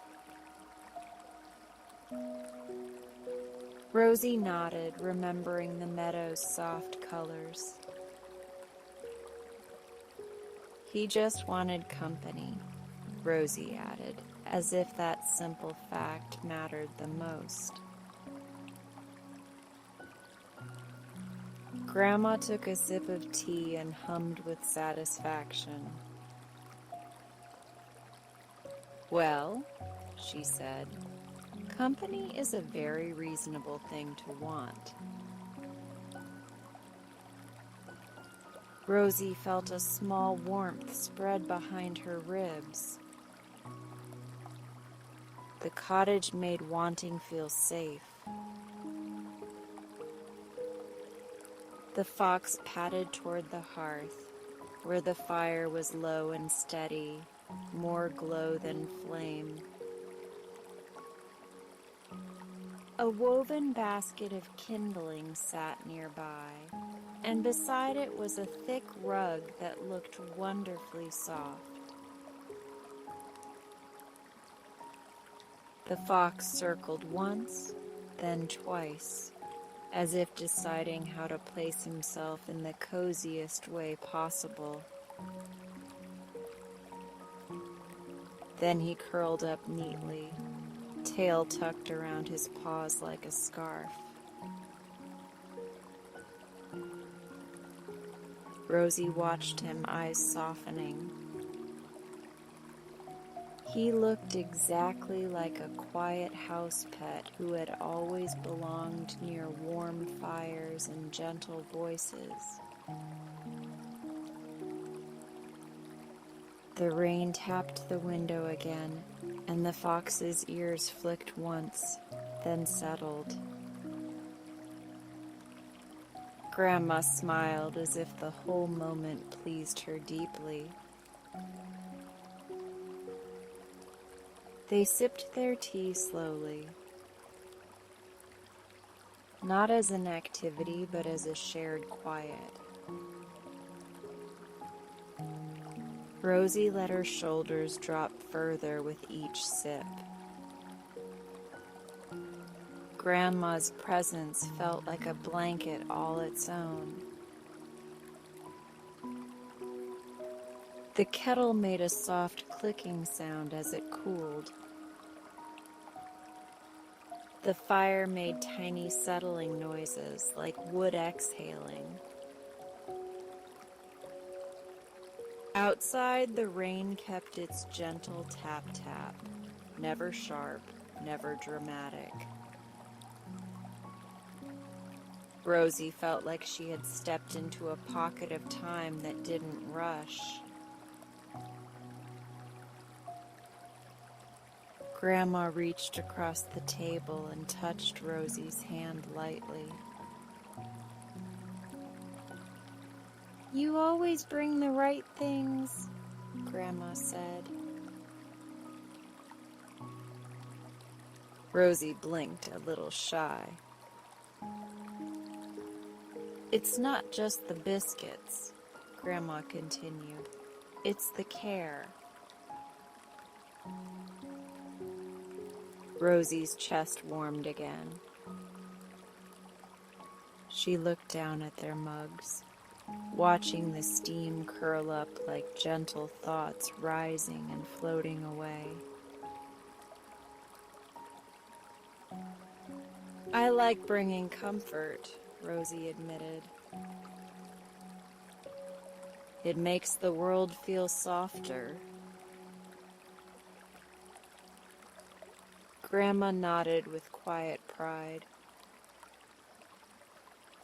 "Then perhaps you found your tradition," Grandma said.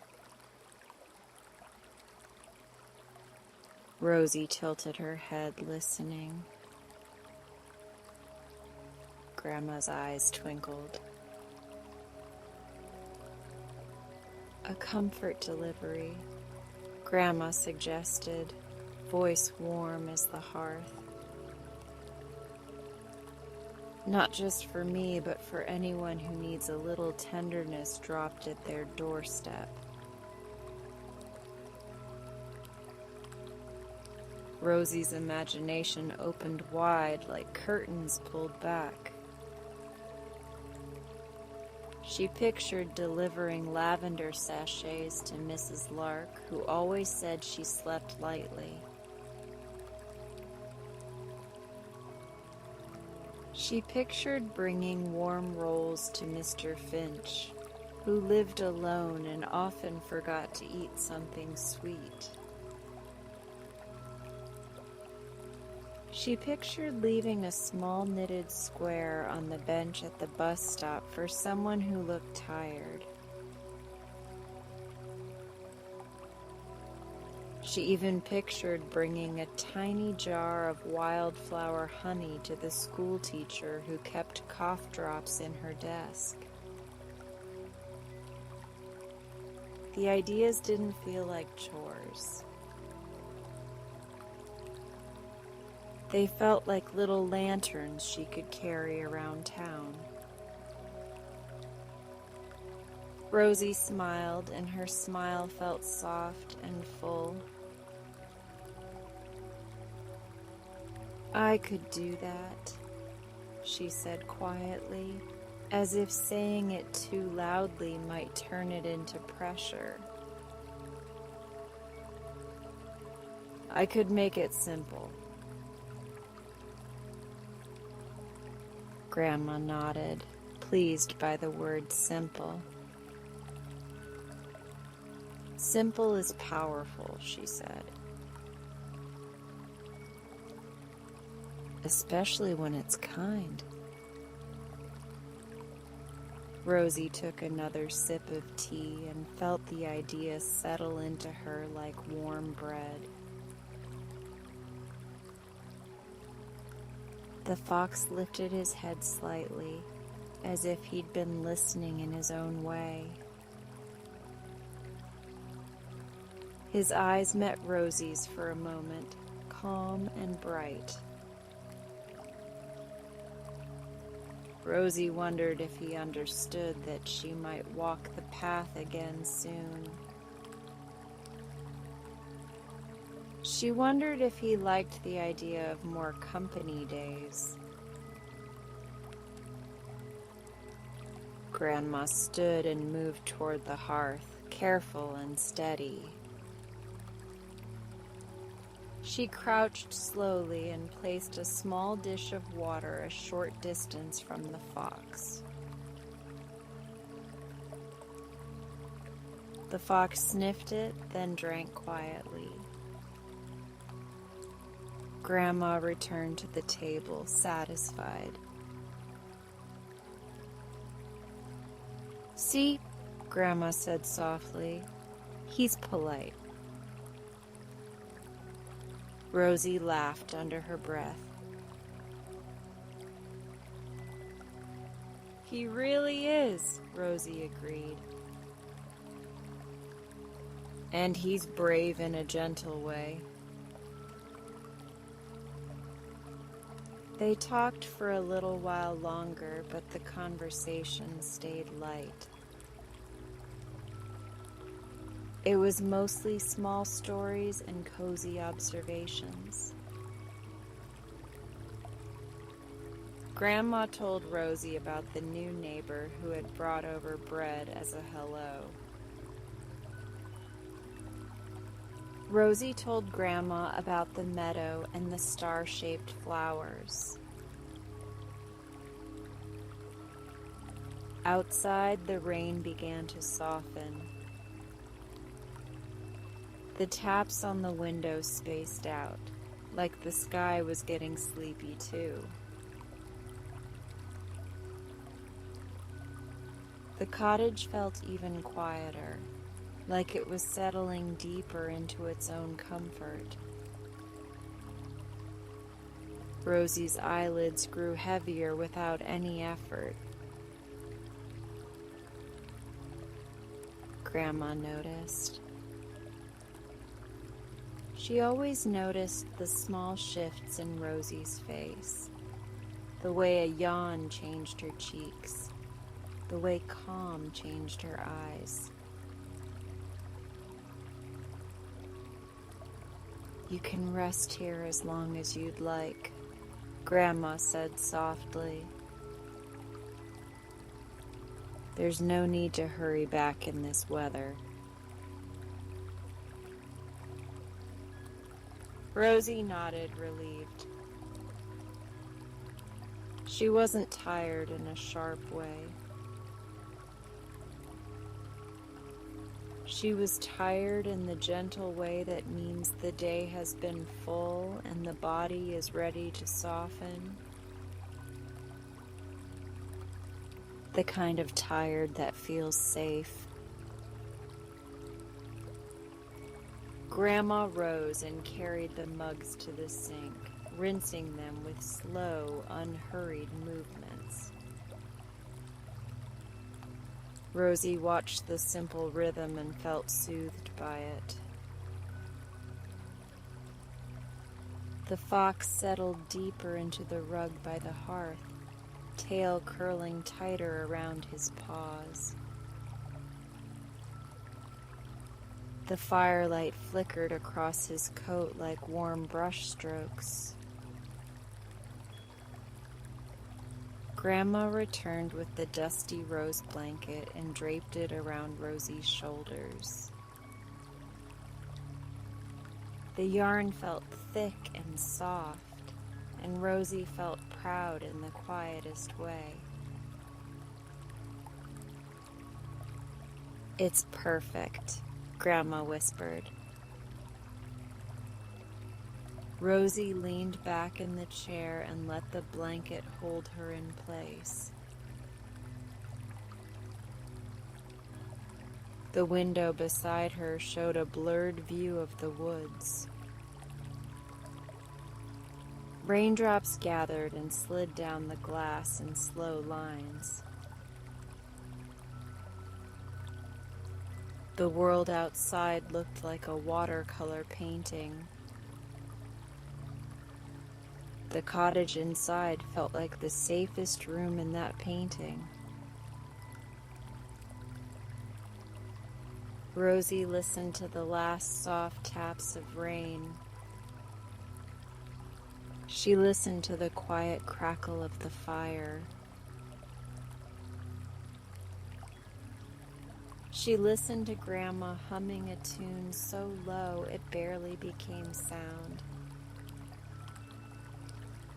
And she listened to the fox's breathing, slow and steady, like a small animal-sized lullaby. When the rain finally paused, it didn't stop with a snap. It simply faded, leaving behind the scent of wet leaves and clean air. Rosie stirred a little and realized she'd been resting with her eyes closed. Not asleep, but close enough to feel restored. Grandma touched Rosie's hair gently, smoothing it back as if she were tucking in a child. "You should head home before the path gets too dark," Grandma said kindly. Rosie nodded, sitting up slowly, the blanket sliding warmly from her shoulders. The fox lifted his head as if he knew what that meant. Rosie stood and stretched softly. Her body felt looser than it had in days. Grandma pressed a small parcel into Rosie's hands, wrapped in paper and tied with twine. "For the walk back," Grandma said, eyes bright. Rosie smiled. "I'll bring you more biscuits next time," Rosie promised. Grandma's laugh was quiet and pleased. "And I'll save you the coziest chair," Grandma replied. At the door, Rosie paused and looked down at the fox.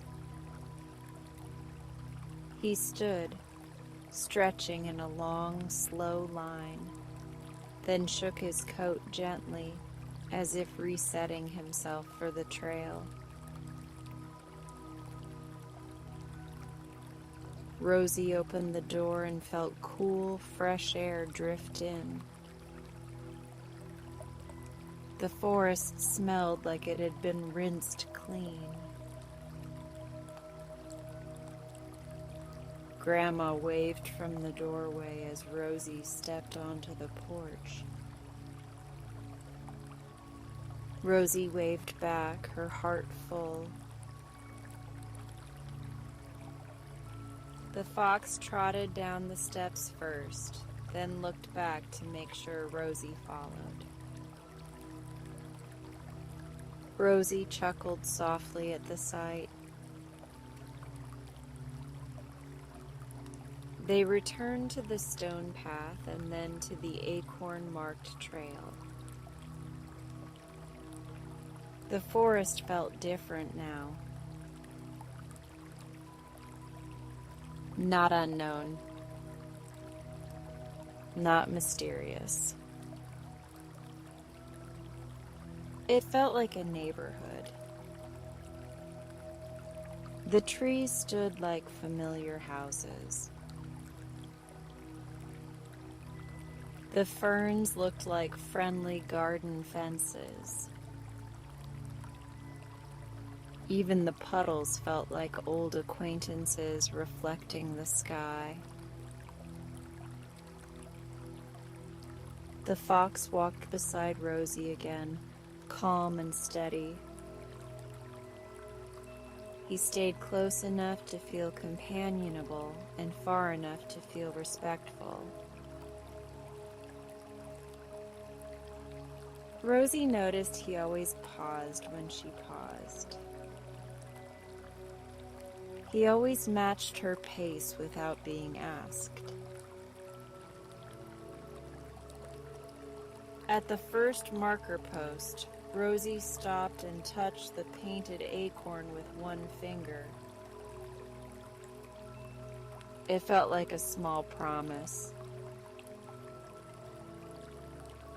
She looked down at the fox and spoke softly.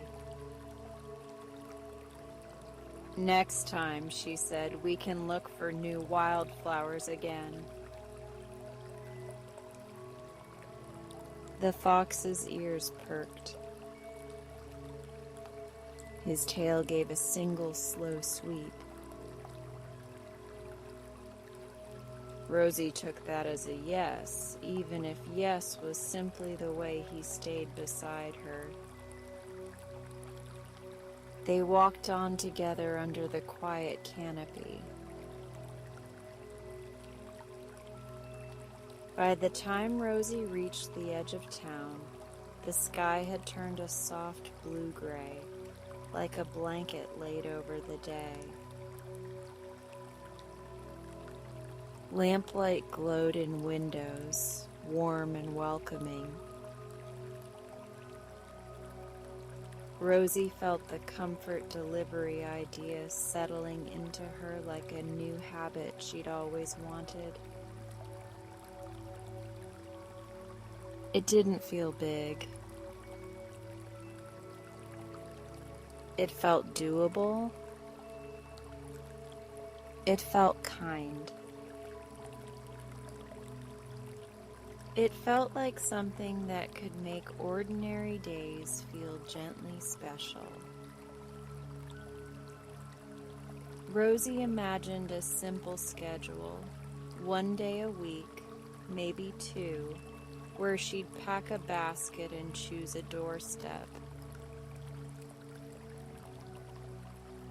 She imagined making lavender sachets in small batches, tying each ribbon with calm attention. She imagined baking honey biscuits and letting the scent fill her kitchen like warmth you can taste. She imagined knitting blankets and scarves while listening to rain or soft music. She imagined leaving tiny notes that reminded people they were cared for. And she imagined the fox waiting at the edge of the woods, not trapped there, not owned, simply choosing to meet her. A friendly trail companion with bright eyes and quiet manners. Rosie liked that the friendship didn't need labels. It just needed gentle consistency. In the days that followed, Rosie kept her promise to herself. She set aside a basket just for comfort deliveries. She lined it with the softest cloth she owned. She tucked a little notebook beside it where she could jot down ideas. On the first comfort delivery after Grandma's, she brought a small bundle to Mrs. Lark.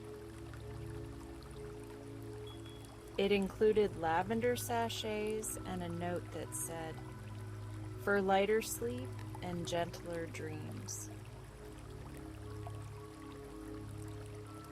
Mrs. Lark opened the door with surprised eyes that softened immediately. She didn't say much, but she held the sachets like they were precious.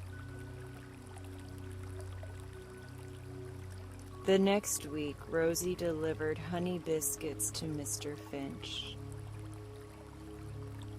He tried to refuse out of politeness, then accepted when Rosie smiled and said, "It's just a little sweetness for your afternoon."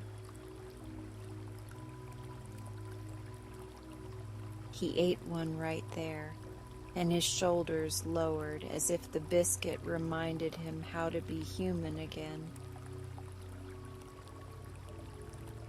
Rosie walked home feeling like the world had become slightly warmer.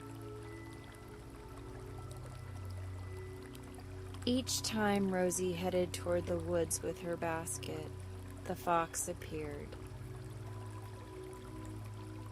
Sometimes he waited near the first acorn marker.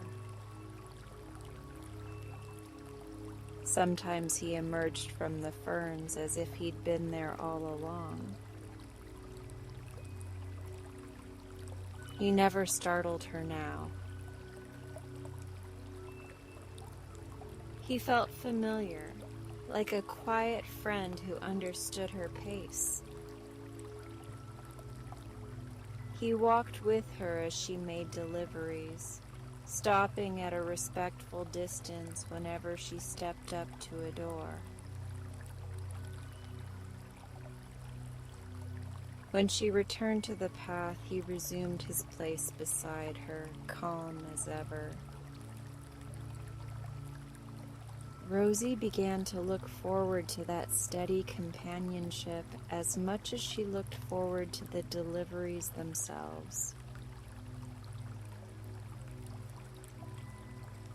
The forest changed with the days, but it stayed friendly. Rosie learned which trees dropped the softest leaves. She learned where the wildflowers bloomed first after rain. She learned that the creek overlook sounded especially soothing in the evening. And she learned that when the fox paused and looked back, he wasn't warning her. He was sharing something.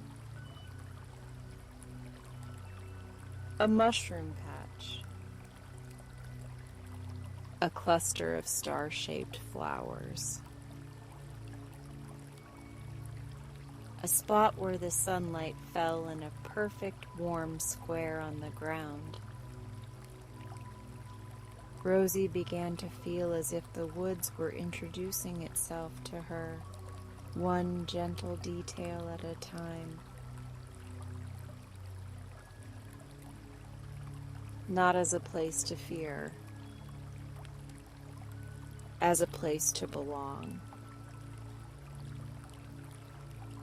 By the time the season shifted, the townspeople began to expect Rosie's comfort deliveries.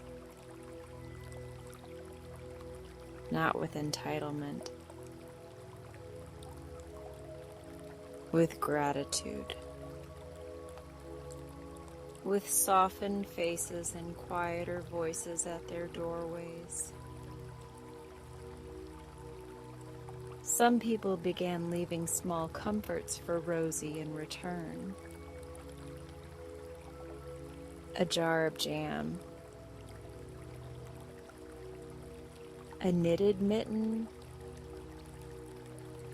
a tiny bouquet tied with twine. Rosie collected these gifts without feeling pressured to earn them. She accepted them the way you accept sunshine, with appreciation, and with the intention to pass the warmth along. One evening, Rosie returned to Grandma's cottage again, basket on her arm and the fox at her side. Rain tapped the windows just like before, gentle and steady.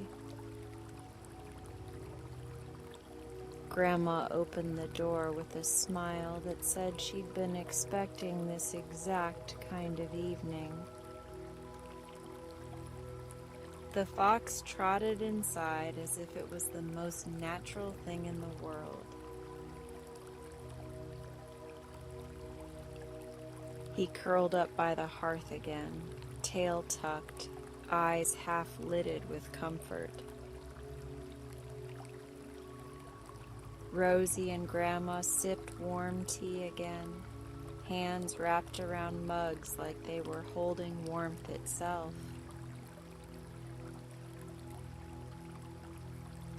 The blanket Rosie had made rested on the chair by the window, looking even softer with time. The cottage felt like a heart that kept beating steadily, no matter the weather. And Rosie realized something important. A tradition didn't have to be grand to be real. It just had to be repeated with love. It just had to make life feel gentler. The fox sighed in his sleep, a small sound of complete safety. Grandma's eyes softened as she watched him. Rosie's shoulders relaxed even further. Outside, the forest listened, calm and familiar. In that quiet, Rosie felt the woods becoming a soft neighborhood around her. A place with paths like friendly streets. A place with wildflowers like welcoming gardens. A place with a fox companion who made the walk feel like home. And as the rain continued its gentle tapping, Rosie knew she would keep delivering comfort.